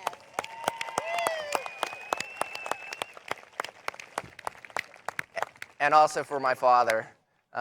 Without his vision, we wouldn't be here. I wouldn't have personally met my wife, and I have a lot to be grateful for Southern Virginia. So it's a great day to be a Knight.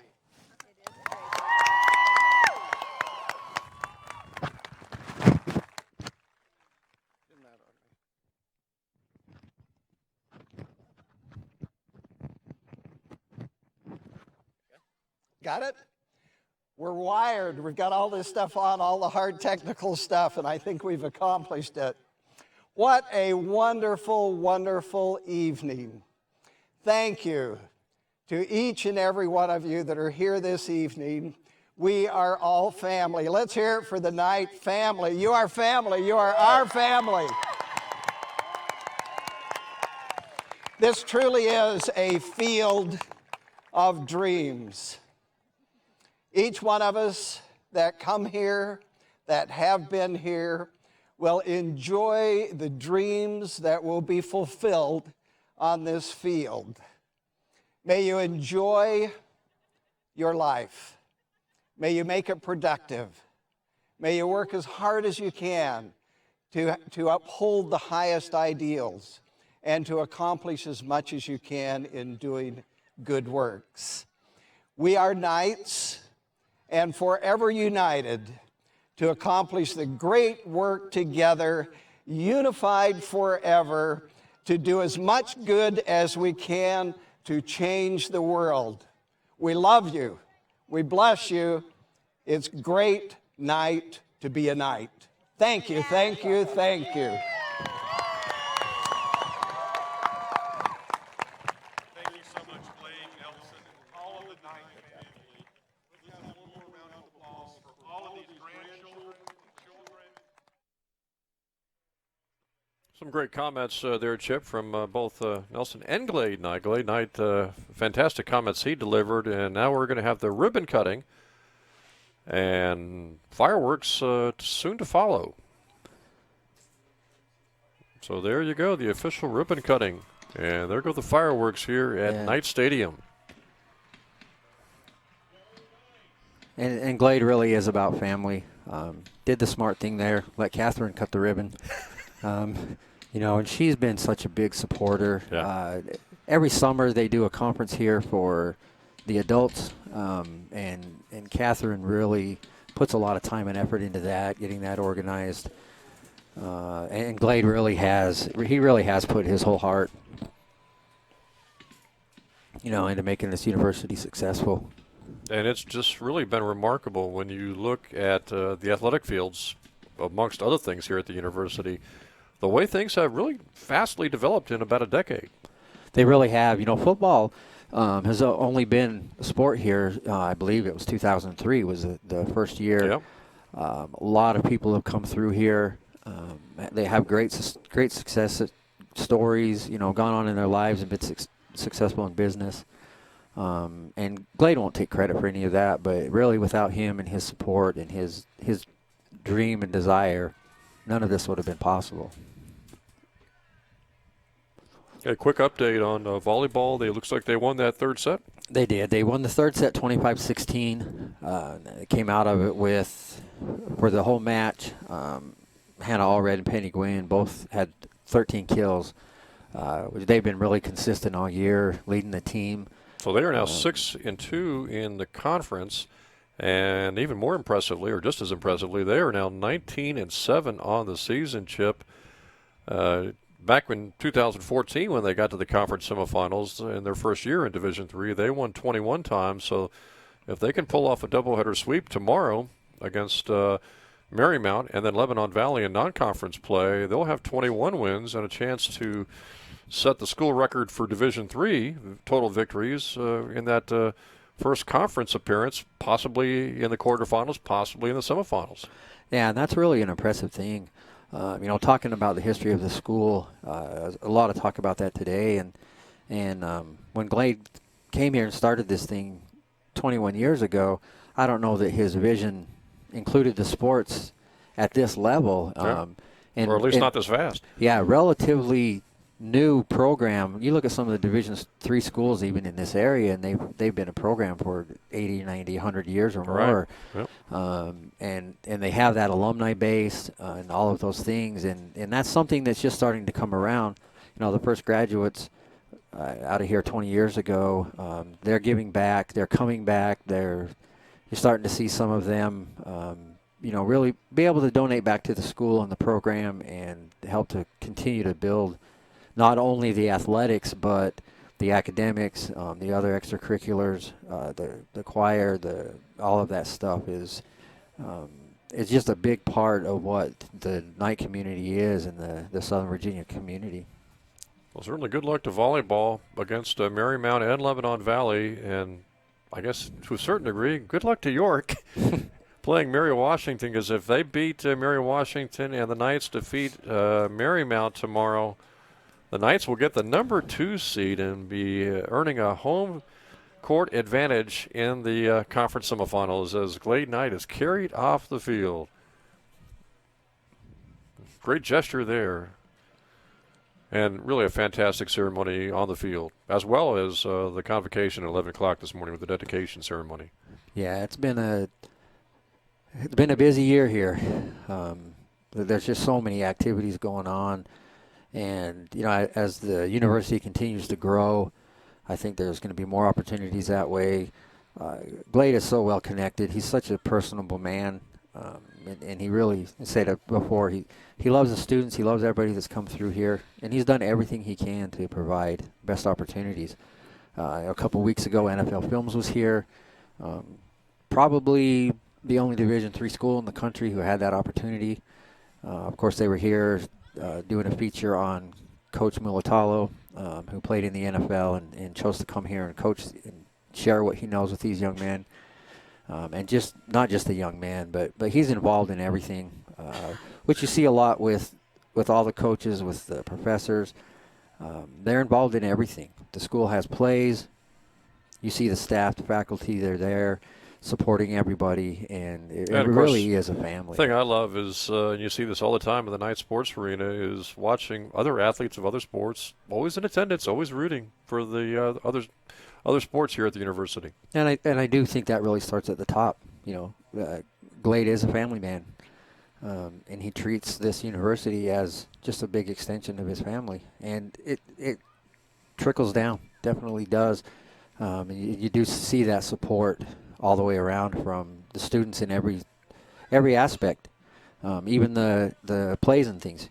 You see the students in there, they're supporting their fellow students, and it's good all the way around to have at this school. And I know obviously the focus right now this year and next year will be the New Jersey Athletic Conference for football, but it's going to be exciting once the Knights get a chance to join the ODAC in 2019. I know they've got some good rivalries going here in the few years they've been in the New Jersey Athletic Conference against CNU, against Frostburg here tonight, but boy, when you look ahead to the ODAC in football, needless to say, the one rivalry potential that really could be built in the next decade or two, or maybe the next year or two, would be Washington Lee. But a lot of other good schools close by that will really turn out to be, I think, good rivals for the Knights. Teams like Randolph-Macon and Emory and Henry, Guilford down in North Carolina, obviously, Shenandoah up in Winchester, and Hampden-Sydney. And Bridgewater. And Bridgewater just up the interstate. Yeah, it's going to be good to see, just logistically alone. And let's not forget Ferrum. Yeah, they're in as well now. So, yeah, good chance there. Plus, there'll be 2 non-conference games that they'll be able to pick up other teams. Would you imagine that one of those year in, year out, the desire would be for Apprentice? I think it would still be to try to keep that relationship with Apprentice. Competition-wise, the level of athlete and thing is there. It's the same. Logistically, they're close, 3 hours to the east. And, that's a big thing with being able to be in the ODAC is the travel. It's tough. Yeah, I'm thinking the longest trip, I don't know, maybe it's Guilford, I guess, or in and around 3.5. But, I mean, the shortest trip in the New Jersey Athletic Conference, outside of maybe Christopher Newport, you're talking about 4, 5, 6 hours. Yeah, at the shortest, and just taking those steps. 2012, we actually took a trip. We went down to Naples, Florida, played Ave Maria, 17 hours on the bus. From that to this, and being able to go into the ODAC. Yeah, I can recall the early days before we actually started webcasting. I don't know, maybe around 2005, 2006, where they made 2 trips to Florida and 1 trip to Maine. Yeah, that's really tough to do. That year we went to Naples. We actually went to Jacksonville a couple weeks later in Florida as well. And that's just hard. It's hard on the athletes, not just physically, but you're looking at taking a couple extra days out of school, away from the academics. It's tough to study on a bus. It's not going to happen very often. Right. So being in the ODAC is going to open up opportunities academically as well as on the athletic side of it. But again, it's a good fit too athletically, I think, for football. It's a good conference, and the Knights really should be competitive right off the bat. Yeah, it really should. In establishing a system here, Coach DuPay's done a great job with these kids. If you look at what he inherited when he got here 2 seasons ago, to what he has now, and just the difference. Last year there were 4 seniors.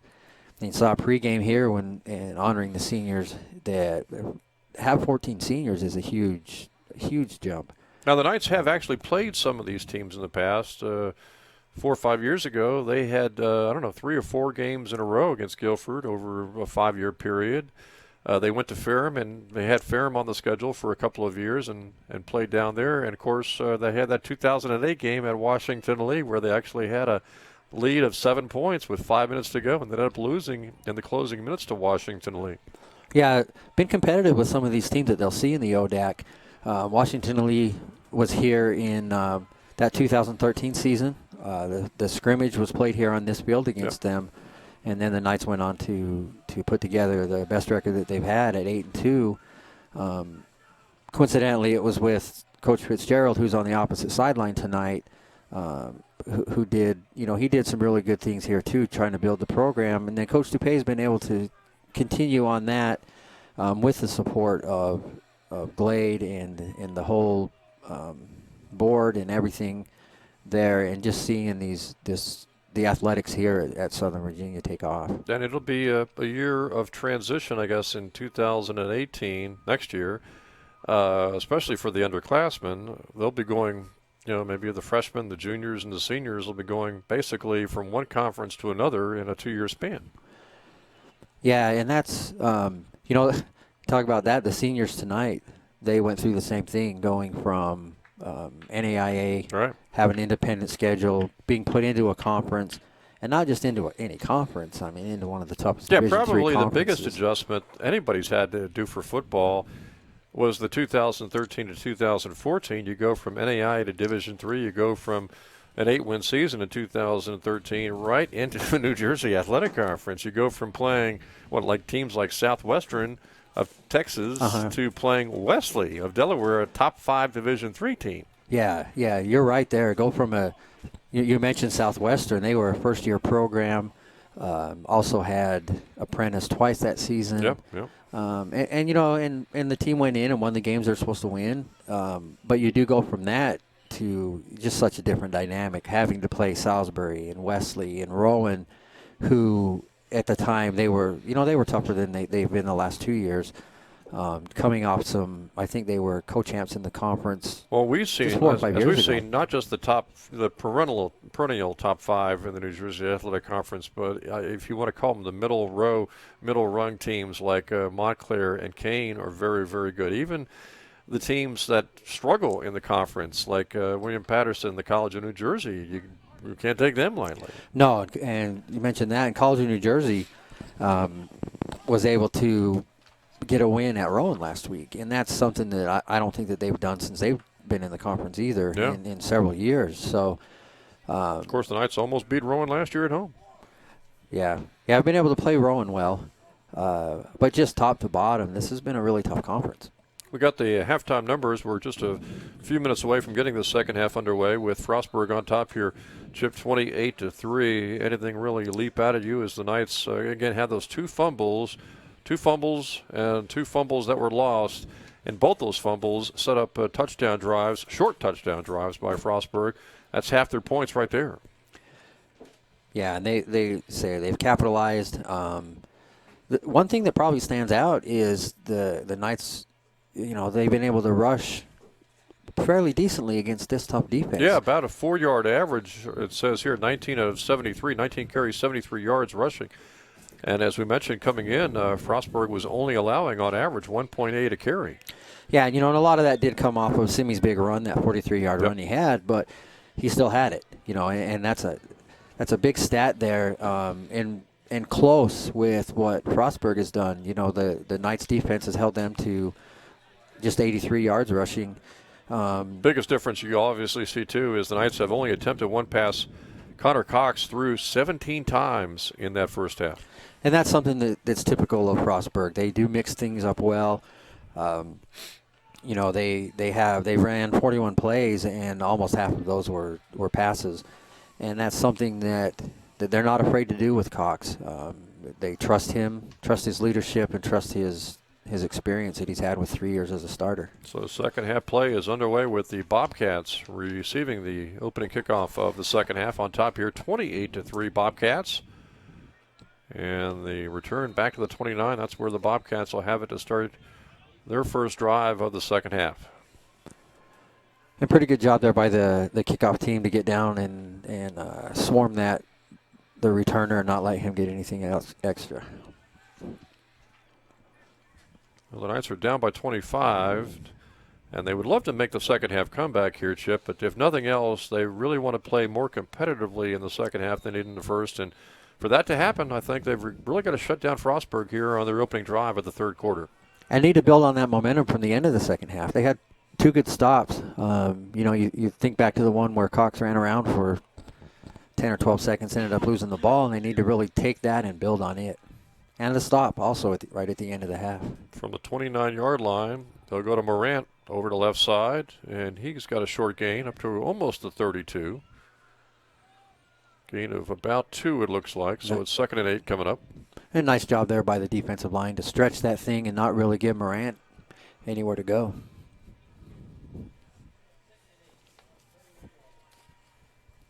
In that first half, 24 rushes, 85 yards for Frostburg.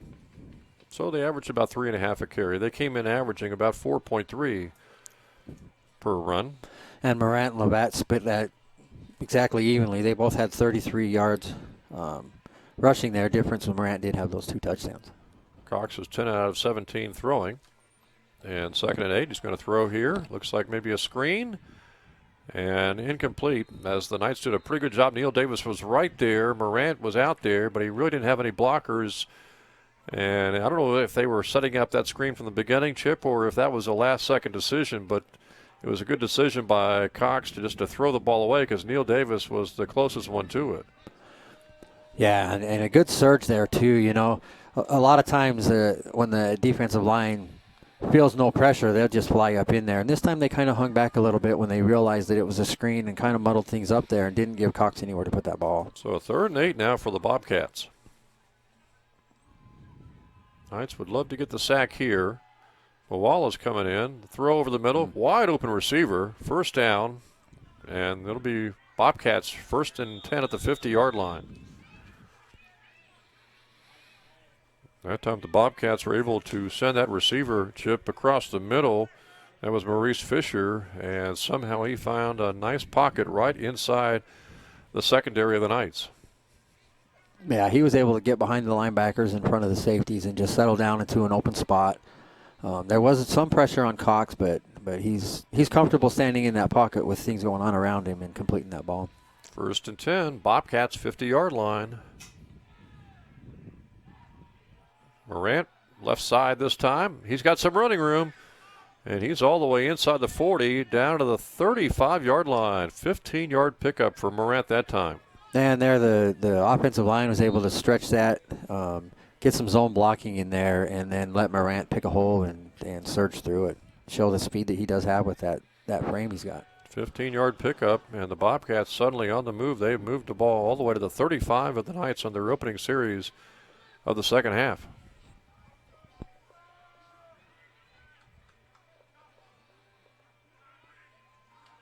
Cox, quick pass over the middle, has his receiver. Inside the 25, down to the 24-yard line goes Joe Beckford.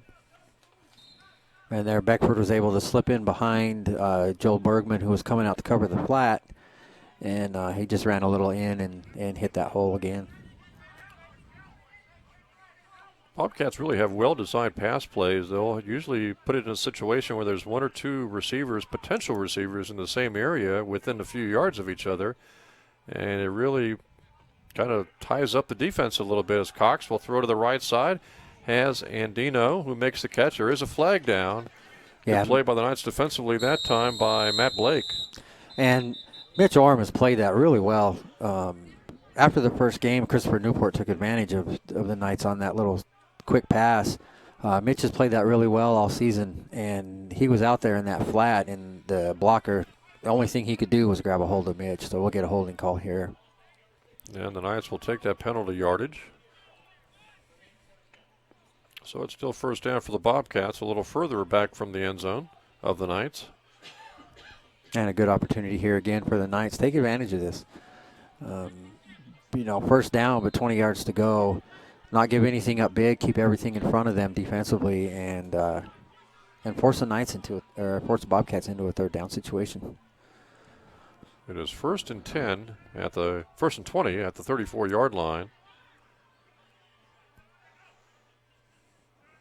Knights showing blitz. Here they come. Cox did a great job to step away, and he throws upfield for his tight end, and a great play defensively by the Knights to break up that play. That was Jackson Thompson, I believe, again. Yeah, Jackson has really, really stepped up this season. Been really impressed with where he started the season and where he's ended it. He hit the tight end at exactly the right time. Yeah, that CNU game, I know when Christopher went down, the cornerbacks for the Knights, they were having a tough time. They were really worried, I guess, about the long pass, and they were giving up short passes basically all day long to CNU. But they have really played much, much better since that first game of the season. Yeah, and that's really been a highlight for them is going from where they started to where they're at now with these DBs. Draw play up the middle. Knights do a great job shutting down that play for about a yard or two pickup. And now Frostburg is looking at third and long at the 32-yard line. Third and about 18 to go. And this is a spot where you don't want to really get too conservative. They've been able to get a little bit of pressure on Cox. If they do that again here, maybe Marlon Thomas can come in and force him out.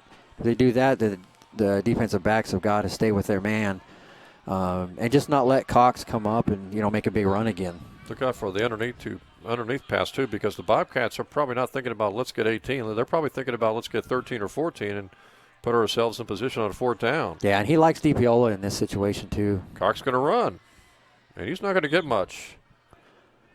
Got it close to the 28 or 29. Yeah. And from the 28-yard line, it's fourth and long. Probably looking at maybe getting themselves into field goal position without taking a crazy risk there, throwing the ball up. Be about a 45-yarder from here.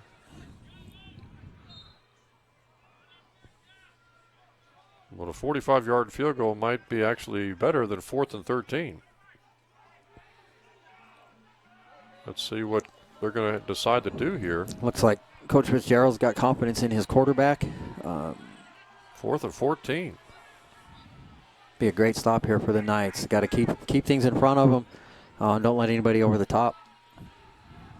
They'd love to get the sack. Cox going to throw up the left sideline. It is caught for a touchdown. There is a flag down, so let's see if this is going to be offensive pass interference. Thompson looked like he maybe was pushed by the receiver. Yeah, it looked like Jackson had good position, and then all of a sudden there was some separation pretty quickly. So there's a chance this one's coming back. Can't imagine this would be defensive pass interference. Offensive pass interference is seemingly the only thing that would make sense. And it looks like this touchdown will be coming back. Offensive pass interference against the Bobcats. Again, that's Jackson showing his presence on defense. Now if you're the Bobcats, you got to punt, I think. Yeah, that puts them way, what was it, fourth and forever, 4th and 25 or 30. Well, they had the right idea, floated up there and let the receiver run underneath the ball, but the receiver decided to push Thompson to try to actually put himself in position to catch that football. Yeah, and this is a win here for the Knights defense. Frostburg did have the penalties, but as a defense, you have to take advantage of those, and the Knights have done that. Looks like they do quick kick sometimes. They'll let Cox take this. He's backing up. He's going to quick kick this one. And we got a legal procedure. So now the ball's back to the 47-yard line. So say the Bobcats have 28 points on the board, but again, half of those came after Knights fumbles, Chip, and they've made a few mistakes on their own. So even if the Knights go on to lose this game, I'm not sure Coach Fitzgerald is going to be 100% happy with this victory. No, and you know, last time they were on this field, they were able to come away with a win, but it was closer than Coach Fitzgerald wanted. And he actually made his guys stay out there on the field, and they ran after the game. He didn't feel like they played very disciplined and had some silly mistakes that he just doesn't put up with those things. Well, that punt worked out well for Frostburg, as they will have the Knights starting from their own 3-yard line. Sure, the Bobcats wanted the points, Chip, but if they couldn't get the points, pitting the Knights inside their own 5-yard line works almost as well. Yeah, as long as you're able to flip the field, which they've done here, you know, put the Knights in a tough starting field position, and really just need to try to sustain a drive here, pick up 1 or 2 first downs, give that defense a little bit of time to rest, and maybe have something good come out of this. What a 97-yard draw play to Juka. Well, let's see if Juka will get the ball at the 3-yard line. If you're the Knights, you've got to be really careful with the football. Can't afford any fumbles, obviously, down here. Yeah, this is a spot where pitching probably isn't the number one option. Either give it to that fullback or keep it in Ty's hands. And they'll give it to Juke up the middle, and he gets a good gain. He's all the way out to the 15-yard line. Hey, he was a tackle away from going 97 yards. Yeah, great vision there by Juka. He initially took that ball, and he was coming to the left, and he saw a little crease to the right, kick back inside, able to pick up a first down and get themselves out of that deep hole. And so a 12-yard pickup, and it's 1st and 10 Knights at the 15-yard line.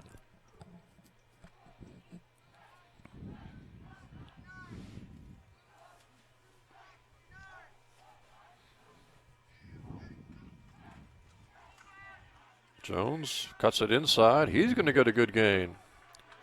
He'll pick up almost 10 yards, and it looks like another first down. So the Knights have 2 runs and 2 plays, and they have picked up 22 yards. Yeah, that's definitely success right there. Jones made a good decision to keep that one. And he's had success doing that all season, making that play right there and cutting back to his inside. Bobcats are trying to go to 7-1 of the season, and they're trying to improve to 6-1 of the conference.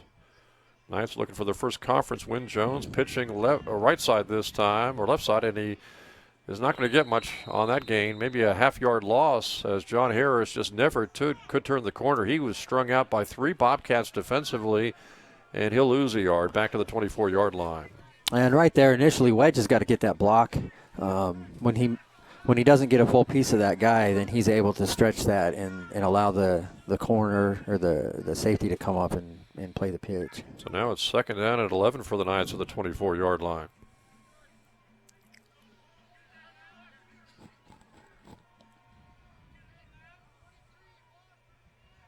Carroll's the receiver over to the right side. Another senior who was honored today. Fullback gets it's going to be around the left side for Harris, and Harris goes all the way across the 45, and he looks like he's got another first down for the Knights at the 35-yard line, make that. So the Knights, who started this drive at their own 3, get another first down, that time by John Harris, and the Knights have it 1st and 10 at their own 35, again after starting this drive at their own 3-yard line. And this drive averaging now about 7 or 8 yards a carry. That's a big success against this tough rush defense. They have picked up 32 yards after starting this drive at their 3.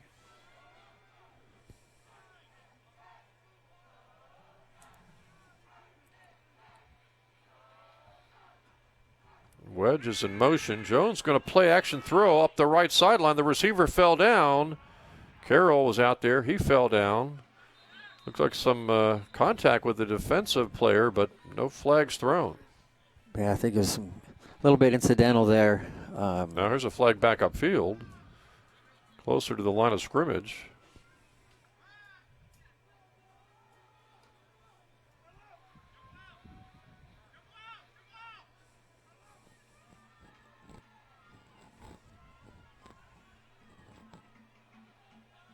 Yeah, looks like it's going to push the Knights back. Might be holding. Let's see. Nope. Personal foul against one of the offensive linemen for the Knights. Yeah, I didn't see what happened there, but that's a big blow. After having success and getting out of that big hole, taking a 15-yard penalty there is pretty tough. So it goes from 1st and 10 to the 35-yard line. Now the ball's all the way back to the 20. And it's 1st and 25. Or actually, 2nd and 25 at the 20-yard line. The Knights will have to get to the 45 to get a first down. So they'll need a big play here on 2nd down after the incomplete pass and the 15-yard penalty.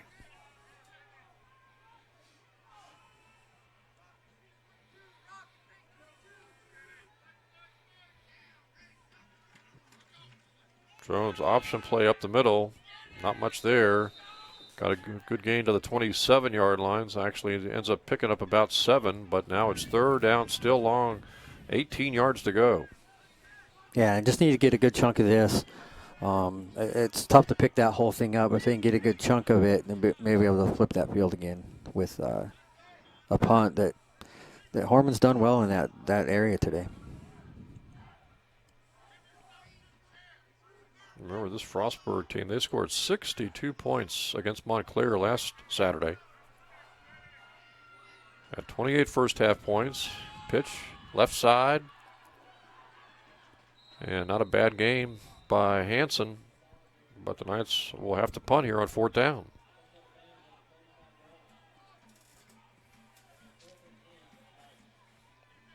That's just one of those things you can't do. Can't make that mental error. Most of those personal fouls, that's what that comes off of. Knights were in a good position there and had some momentum going against this tough run defense. And even after that incompletion, they picked up 15 yards, picked up the penalty yardage back. So if you don't have that penalty, they might still have the football. Yeah, and that's really what they were looking to do, is sustain a drive, take some time off this clock, give their defense a break. So that's really an unfortunate penalty. Orman's kick. This one is going to be returned by Frostburg at the 35-yard line. And the Bobcats are going to have pretty good field position up around the 47-yard line of the Bobcats. So the Knights did pretty well once they started the drive at their own 3, but despite picking up several first downs, the Bobcats will start this drive just a few yards shy of the 50-yard line.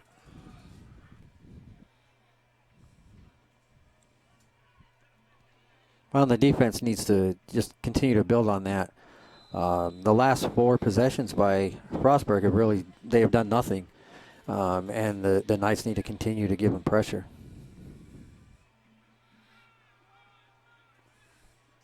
Short game by Livet, and he was able to get to the 49 of the Knights for about a 4-yard pickup.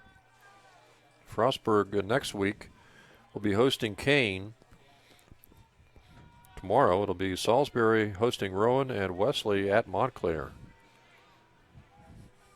Kind of brutal for Montclair to be taking on Frostburg last weekend and then Wesley tomorrow.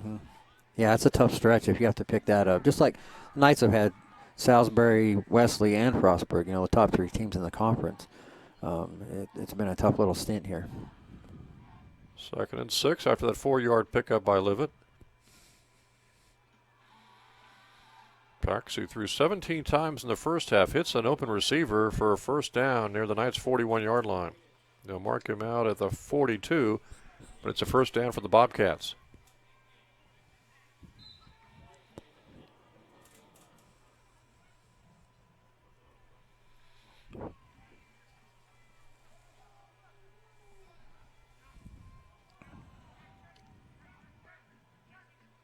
Just a little over 6 minutes to go here in the 3rd quarter, and the Bobcats yet to score in the 2nd half. Knights have shut them out so far here in the 3rd quarter.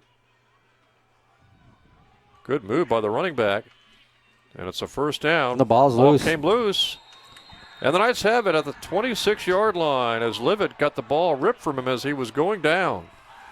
Yeah, and that's one of those situations we talked about earlier. There's times when you try for that extra yardage and it doesn't pay off. Right there, he dipped his shoulder, and the defender was able to spin him a little bit. The Knights defense playing with some energy, everyone going for that tackle, and they were able to come in and strip that thing, which, we saw them earlier in the first half.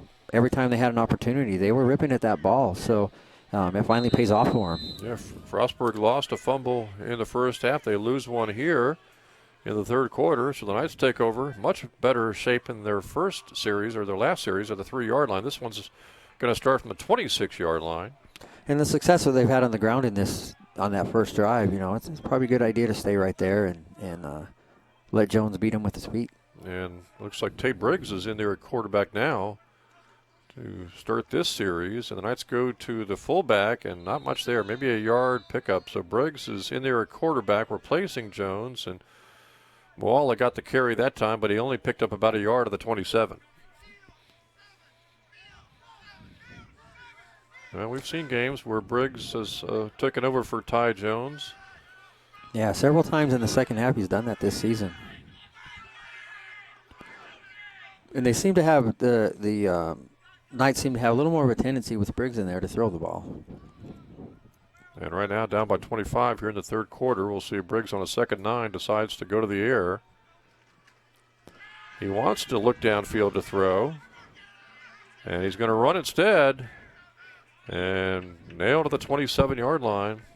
Essentially no gain, so it's 3rd and long coming up here for the Knights. Yeah, no gain there, but probably the best decision there for Briggs was he kept his eyes upfield, which is what you want him to do as he's moving, but it's pretty hard to throw that ball on the run.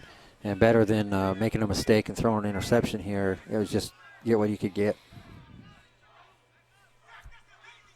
Now 3rd and 9. Interesting, too, that Frostburg, they jumped off sides back in the first quarter. I don't think they've done it since. No, I'm sure that they heard about it when they got to the sideline.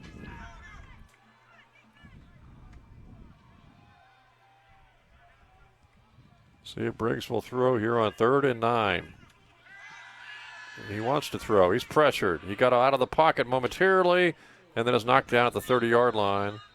Picked up 3, maybe 4 to the 31, but the Knights are going to have to probably punt here on a 4th down play. And again, probably the best decision there.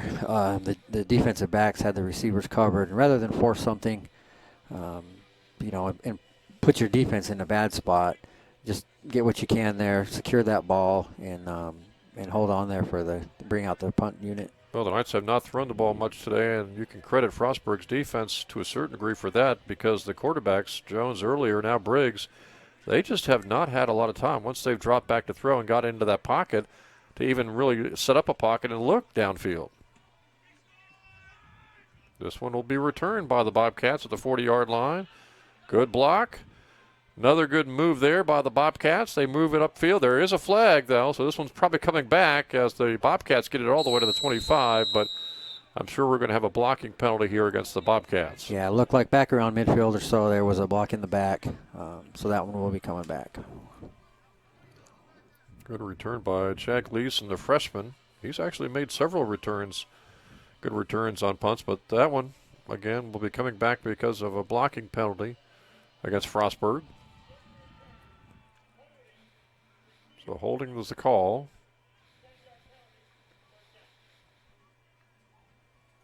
And in that situation, that is the penalty's taken from where it happened, so everything after that didn't count. So from here, they'll go back another 10.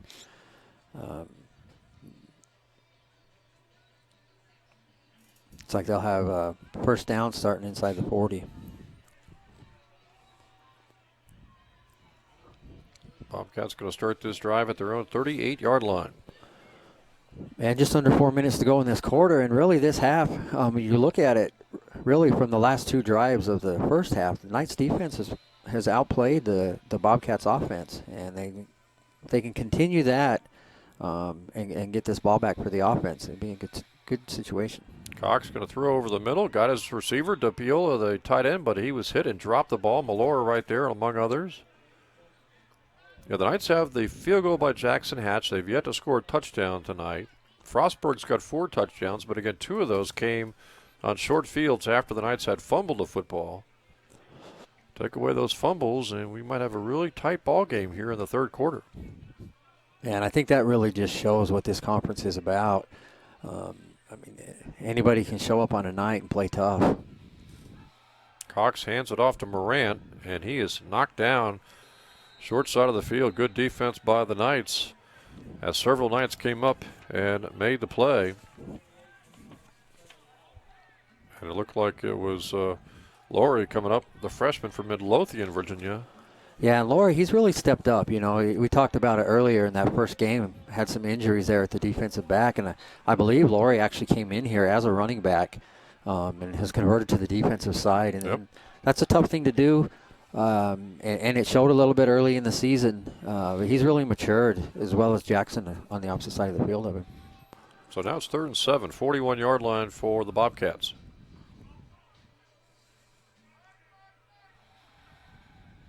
Cox fires, man, wide open, middle of the field. Catch made by Andino, who really has become their top receiver now, at least maybe the number 1 receiver out there that Cox will look for.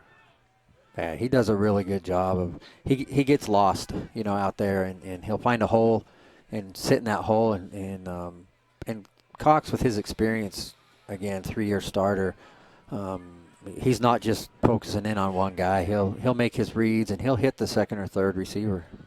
And it looks like he uses his eyes to look off receivers too, to make sure that the defense doesn't know exactly where he'll be going. Yeah, he does that well. And then, again, he's not afraid to dump it off to his running back as a safety valve there. Here come the Knights on a blitz. Cox got away from a defender somehow, but then he runs right back into Christopher, and he breaks away another tackle. And now Cox will try to throw it out of bounds, and he did a great job there, Cox did, to avoid a heck of a sack, which would have been about a 15 or 20-yard loss.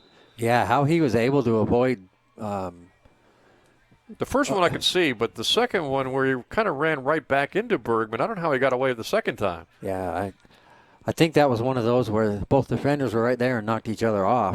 It looks like Marlon Washington's down on the field. Yeah, the Knights had a chance that time for at least a 15, maybe a 20-yard loss. And Cox, I mentioned, he refuses to go down, and he got to the point, I think, where, he was just getting a little tired and said, I'm just going to pitch this one out of bounds. Yeah, and some of that, it does probably come back to the defense is probably a little bit tired as well. They've spent a lot of time on the field today. But even with that, they're playing their hearts out tonight. And really, they have outplayed Frostburg's offense in this second half. Yeah, at halftime, the time possession was 17-12. Frostburg had it 17 minutes in that first half, 12 for the Knights. And I would imagine that 5-minute differential has kind of expanded just slightly here in the third quarter.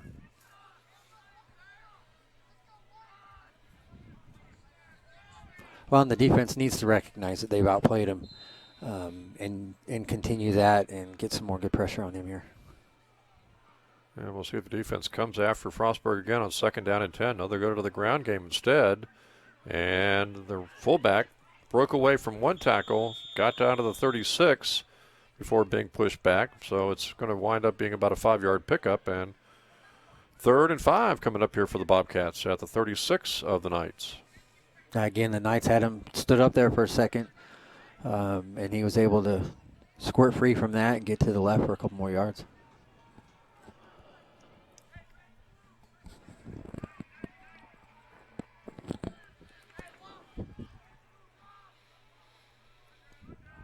So Cox, we'll see if he throws or runs here, needing 5 yards for a first down. Good Can't find coverage. anyone. Going to try to run for it, and he got around a defender and down to the 23 for a first down. Yeah, great coverage again there by the defensive backfield, but without much pressure and contained from that outside. Cox, we've seen it several times now today. He'll pull that ball down, and he's probably at the point where he's almost the leading rusher for the team at this point. Yeah, the first half, Cox ran the ball 6 times, 16 yards, but I think he's run for a bunch more yards here in the second half. And it's first down Frostburg, 24 of the Knights.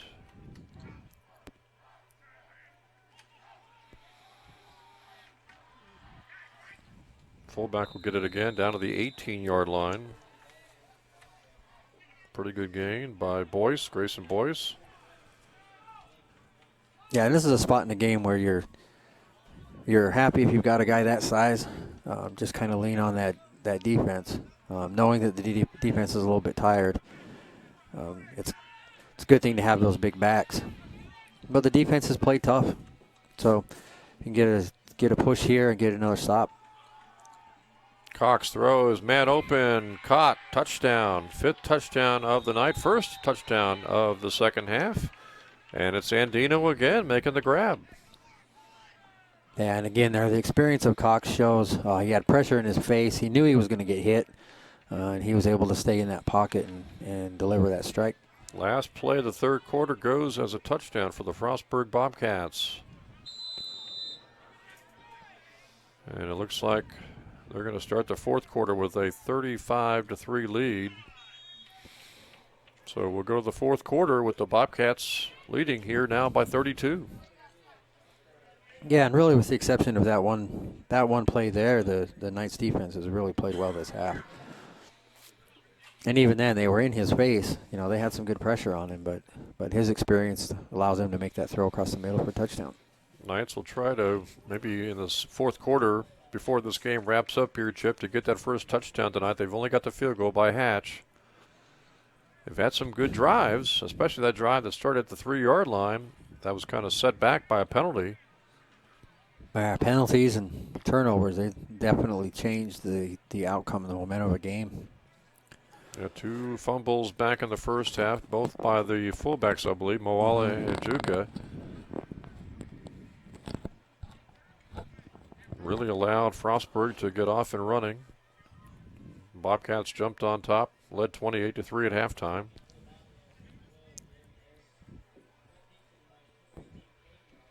So the fourth quarter going to get underway here with the Bobcats kicking off for the Knights after Frostburg got its first touchdown of the second half.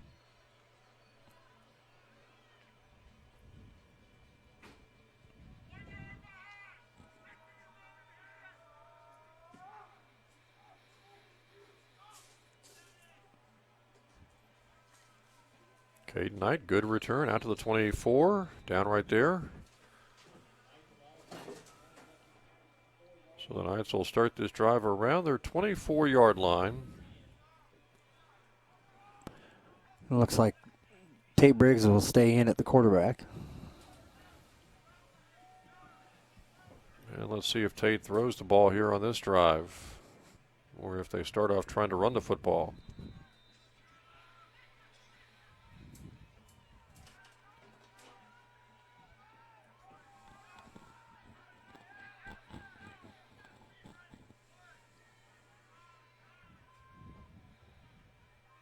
He's got Cody Barnes down on the near side of the field, another one of the seniors for us.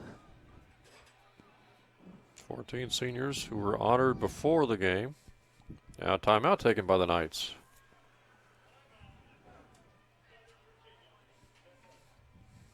And Cody's one of those guys who's come in here, you know, and he's done everything he's been asked to do.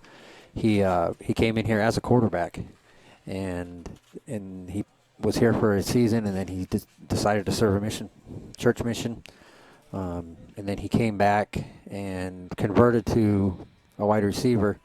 I was fortunate enough to get to coach him. He just came to work every day and worked really hard, and then unfortunately he suffered a knee injury. Yep. Tore his ACL, had that repaired, and he's come back, and he's been one of those really good leaders for these young guys coming in here. Not just on the field, but off the field in his academics. He's a great student. He's involved in everything he can be involved in. And those are the types of guys that come in here and help to set the standard and set the base for a program to take off. Hard to find? They are hard to find.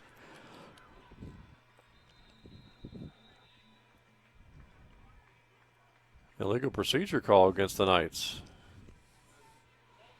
Yeah, I think when the back went in motion there, the right tackle flinched a little bit. Turns it into 1st and 15.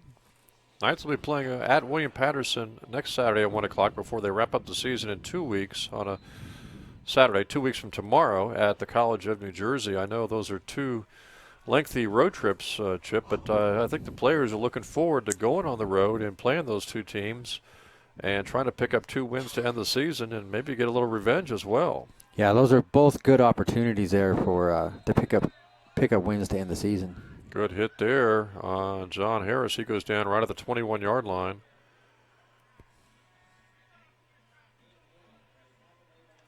And again, good luck coming up for the Knights volleyball team Saturday in Arlington, Virginia, taking on Marymount in conference action, then Lebanon Valley in non-conference action, as the Knights will hope to get the win tomorrow like they did tonight against St. Mary's.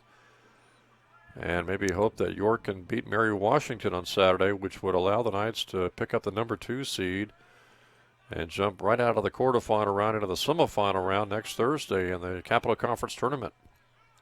Tay Briggs never got able to get rid of that football, and he's dumped back at the 17. Yeah, I think he got stuck there. He wasn't quite sure if he wanted to make that pitch. Once he made that decision, the defender was too close and just had to eat that one. So now 3rd and long for the Knights. 3rd down, almost 15 to go.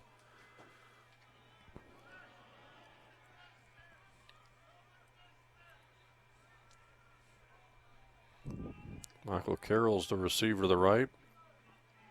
He was one of the seniors honored before the game today, Chip. And he's had an interesting career. Started off with a bang in 2014 as the Knights get a Kiva wedge around the left side. He gets close to the first down marker. Michael Carroll had that great game back in 2014 on the road at Salem Stadium, and technically a home game against Guilford. Mm-hmm.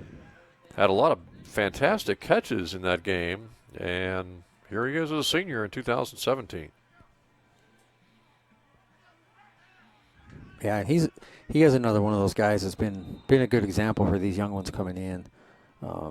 Academically, he's always at the top of the class, and just an all-around good guy. He comes out and works hard, and the coaches have really appreciated that about him. 4th and short here coming up for the Knights. And now they're going to say it's a first down. So that takes a lot of the pressure off. It's first down, Knights 34-yard line. They would love to get a touchdown before this is all said and done tonight here against Frostburg. And this might be the series to do it on.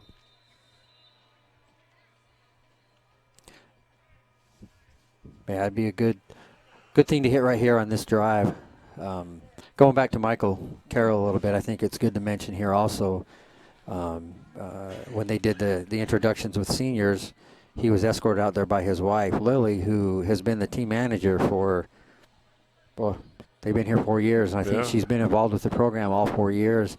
My last year as a coach here was her first year in, and she was invaluable in filming, getting things ready, helping with stats, helping with film breakdown. And there's so much of that goes on. It's not just the coaches and the players. There's so many other people involved. You've got the trainers. Paul Tobias has been the football trainer. I think the whole time that he's been here, you've got him. You've got Leroy Wheeler, who is really unheralded. He's responsible for making sure that their uniforms are clean at the end of every game. It doesn't matter the sport, the time of night. He's up there taking care of those things. So it takes the whole community for the football program, well, and all the athletics programs to be successful. You know, and we've been talking about it really throughout the season, not just the guys who get a lot of the playing time, but some of the guys who help out in practice like the Iron Knights. Yeah, and that's a program that was put together. Coach DePay really likes to honor those guys. Left side, a little trickery by the Knights. Everybody thought it was going to the right. Instead, it went juke to the left, and he got it close to the 44-yard line. And each week, Coach DePay has honored a few of those guys. They're usually the practice squad guys who don't get a lot of time on the field. This week, he gave us a few. Matthew Spillman, who comes out of Cataldo, Idaho. He's majoring in business and Spanish. And playing overthrowing his receiver that time. Matthews playing in the quarterback or the running back position. Coach Fry is really high on him. He says he's the type of guy that you really need on the team. A lot of energy. One of those guys that does whatever you ask him to. He's a coachable guy. And Coach Fry really looks to the future for him and says that he's got a lot of potential and a good career ahead of him. Another one is Ethan Hopper, comes out of Troutdale, Oregon. He's a psychology major. Coaches say he's done a good job adapting. You know, he came in here and had to switch positions, and he's learned his assignments well. And he's also a good leader on and off the field. High academics.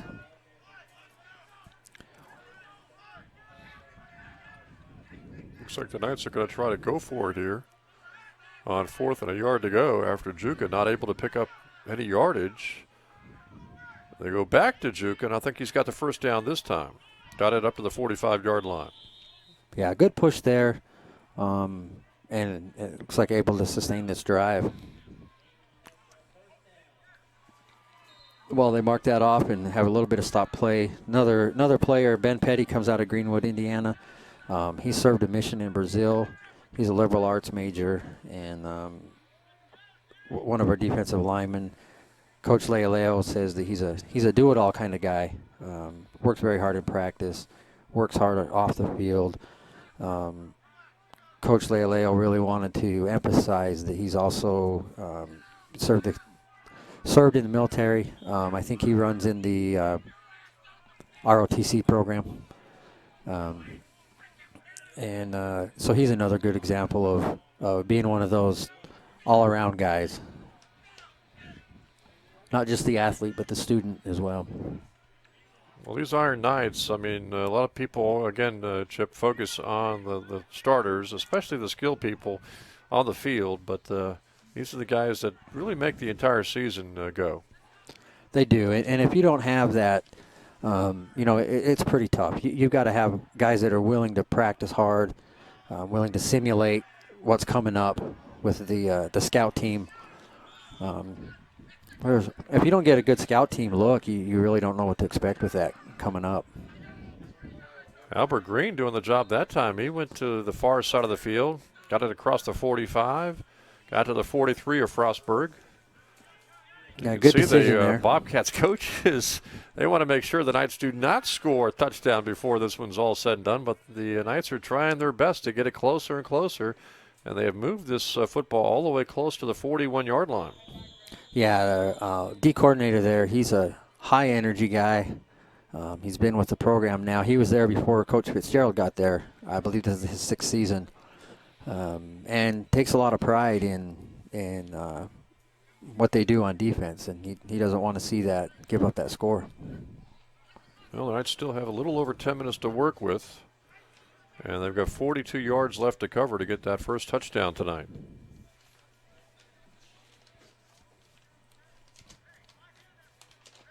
A couple more of the Iron Knights, some from last week, which I say it's what Coach DuPay does every week, picks a couple of these guys.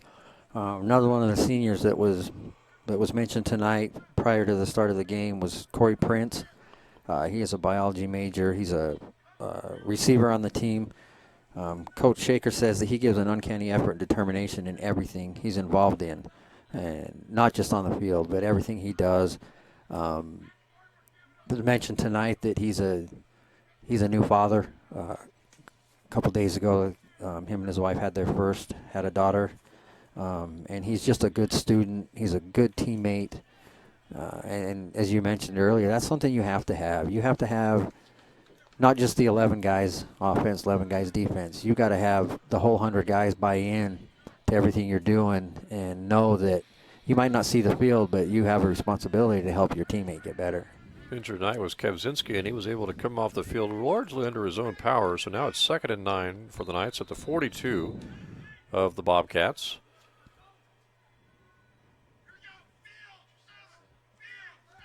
Knights want to score that first touchdown. Frostburg coaches especially, as well as the defense. They want to keep the Knights off the scoreboard as far as touchdowns are concerned. They've only allowed the one field goal tonight by Jackson Hatch. Briggs keeps it and pays the price. Down back at the 45, and he'll lose about 3 yards. And now it's going to bring up 3rd down, almost 11 to go.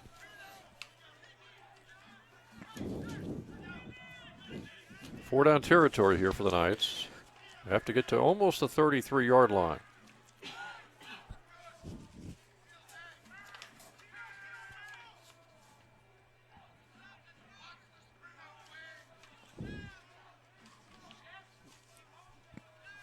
Chuka's going to be the fullback here on a 3rd down and 12. And Briggs wants to throw. Here comes the pressure. Never got a chance to look for a receiver. Another quarterback sack by that Bobcats defense. And again, the quarterback goes back and tries to set up in the pocket, Chip, but never had a chance. Yeah, it just doesn't have time there. I think the motivation coming from the Frostburg sideline there from D coordinator got them fired up. You know, he had seen enough, and they've had good pressure on the quarterback all night. It's tough to read what you're looking at when you got guys swarming around you right there where they tackled him low. So the Knights will go ahead and punt here on 4th and almost 22 to go. And Horman got it away. Another good punt.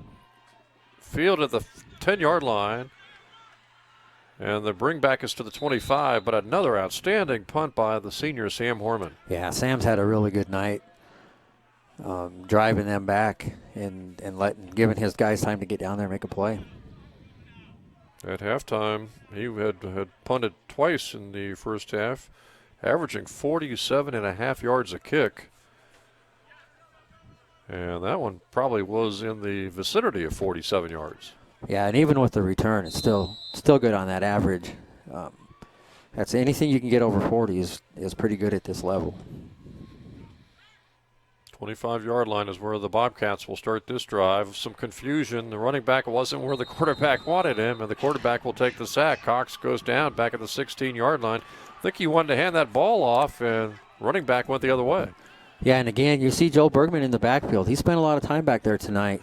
Hasn't been able to capitalize himself, but the disruption he's been able to create has opened things up for his teammates to come in and make some big plays. So a loss of 8, 2nd and 18 back at the 17-yard line.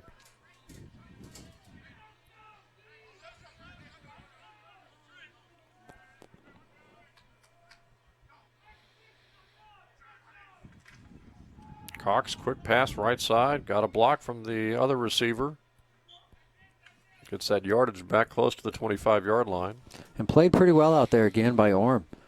Earlier in the half when we were talking about it, he's really picked up that play as the season has gone on, and he's done an exceptional job of limiting the yardage on that. 3rd down, about 11 to go, coming up here for the Bobcats at the 24-yard line.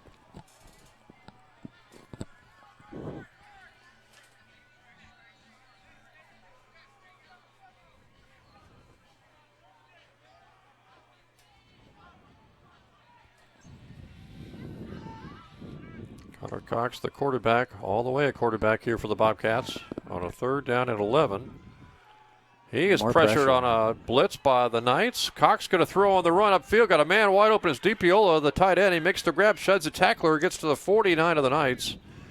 And Connor Cox somehow able to get away from that defensive pressure. The Knights really came after him. Yeah, again, you come back to the experience. Being back there for 3 years, he knew where DiPiola was going to be. Even with that pressure, he's able to flush to his left, which is hard to do, roll left and throw right. But he's able to find him there. And the Knights have shown some spark here with the pressure they've been able to get after him with. And the Bobcats have a 1st and 10 at the 49 of the Knights.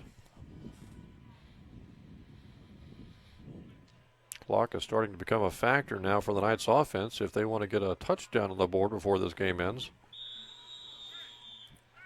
Timeout taken by the Bobcats.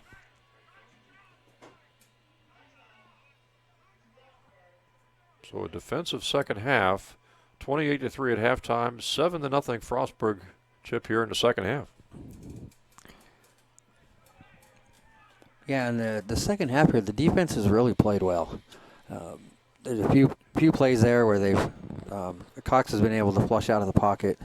Earlier in that third quarter, he flushed out and was able to pick up first down with his feet up that left side after the defense had really held him pretty well. And then the last play here, he's able to flush to his left and keep his eyes upfield to make that connection.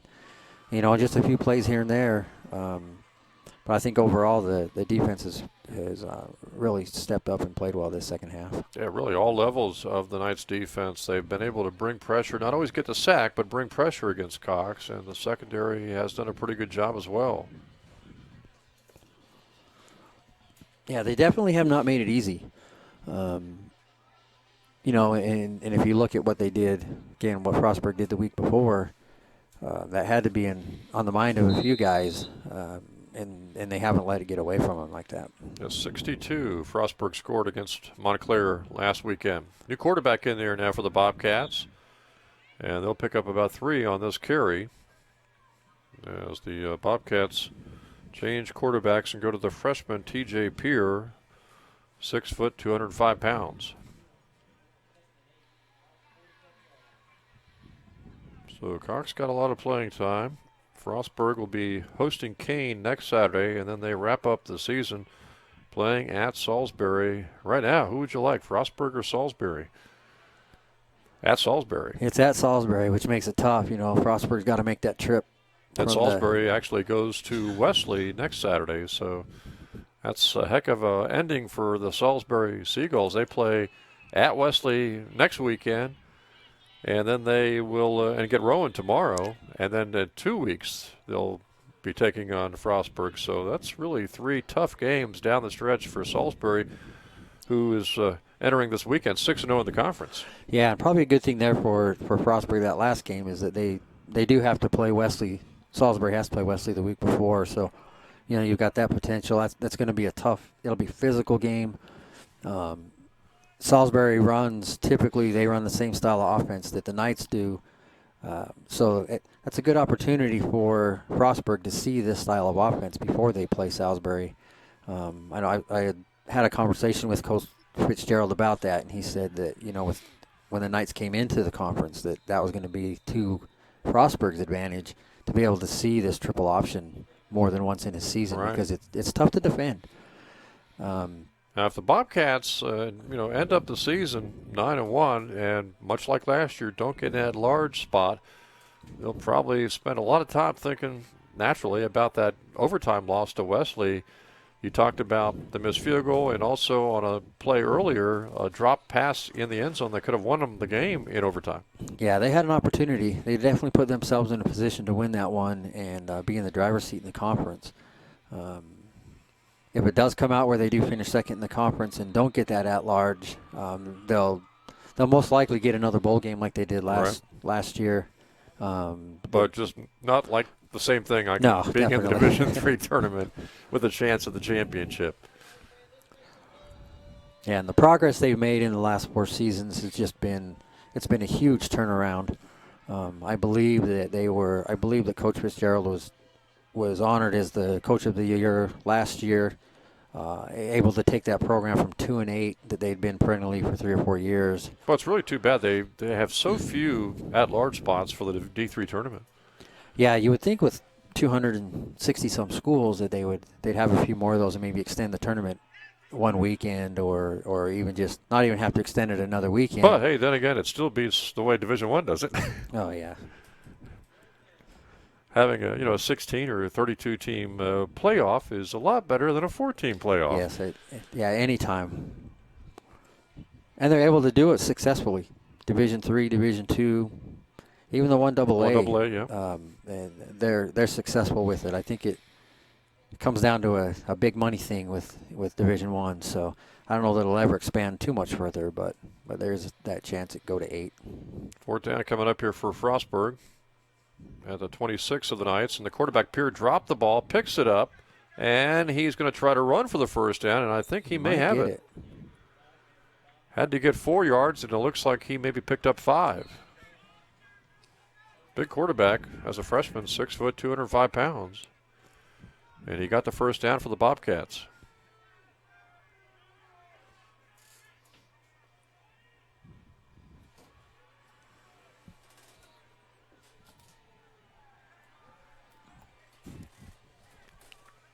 Yeah, just under 3 minutes here. Knights defense tighten up here and get a stop and maybe give the ball back to the offense for a chance. And the Bobcats are hoping to score again. And the way they're really consuming the clock, Chip, even if the offense gets back out there, they're not going to have maybe a minute or two to score. They're trying to get that first touchdown tonight. Mm-hmm. Yeah, they'll definitely have to come out and be looking to throw, which they've had a really hard time tonight with that pressure from that D-line. And the Bobcats have the ball now at the 15-yard line of the Knights, looking at second down, 4 to go.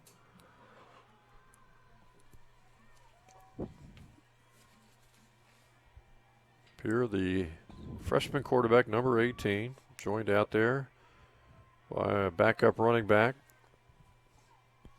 And Bobcats need 4 yards to pick up another first down. Straight at the middle, Knights doing a great job shutting down the ball carrier for no more than a yard pickup. Yeah, good initial surge there. John Malore was able to come in and put a hit on, and then a good team tackle. No gain, 3rd and 4.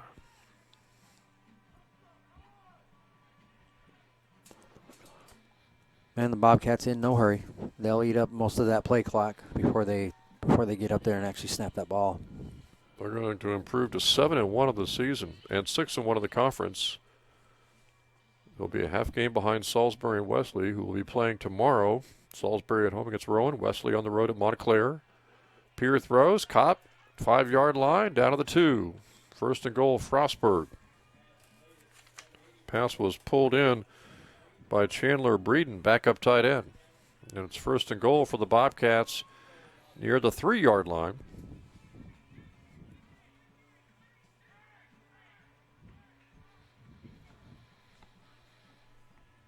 Knights with this loss, they'll drop to 0-7 in the conference, 1-7 on the season, with those 2 road games still left on the schedule. William Patterson at College of New Jersey the next 2 Saturdays. Man, both of those are winnable games. And it'd be good to get that at the end of the season and be able to use that to propel them into the next one. Yeah, it would give the Knights, if they could win them both, 3 wins on the season. Of course, last year they had just the 2 wins.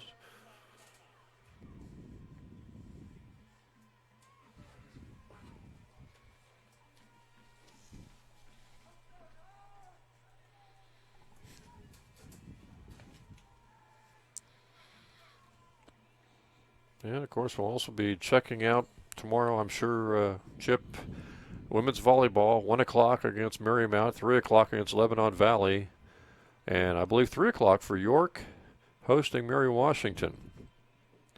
And I know the Knights just want to obviously be in the Capital Tournament, which looks like almost a sure thing right now, but if they can win tomorrow and have York beat Mary Washington, they'll get a first-round bye in the tournament, go right to the semifinal round, and that semifinal match would be at home.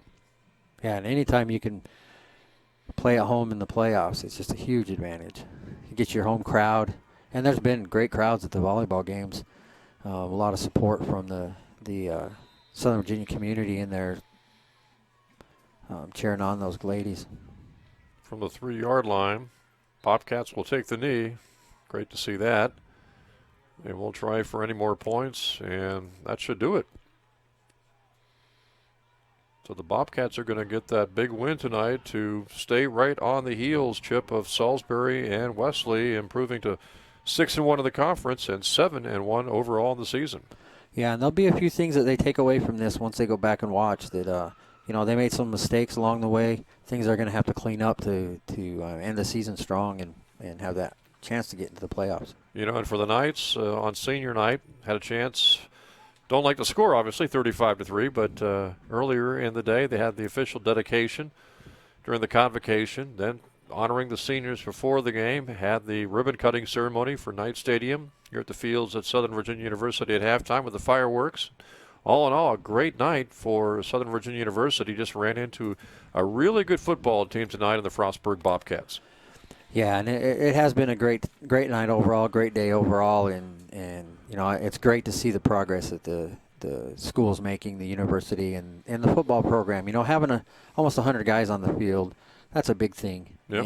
And the program will continue to get better, and then the move into the ODAC in 2 years that'll be another step into watching this program propel forward. And picking up the wins in these last 2 road games against William Patterson and College of New Jersey, the next 2 Saturdays beyond, obviously, this weekend on November 4th and November the 11th. That would, if the Knights could get both of those games into the win column, that would be 3 wins on the season, and you would see some progression there heading into what next year will be their last year in the New Jersey Athletic Conference. Yeah, having those 2 would be big, for moving forward, for recruiting, and for just continuing to build this program and the things that Coach Dupay is trying to do here. So that's going to wrap things up here from the fields at Southern Virginia University at Knight Stadium. Final score again tonight: Frostburg Bobcats a winner 35-3 over Southern Virginia. I'm Jim Bresnahan for Chip Erickson, our director Craig Reese, and all of our fantastic production staff here at Southern Virginia University. Thanks again for joining us, everyone, for Knights football tonight. Have a great evening.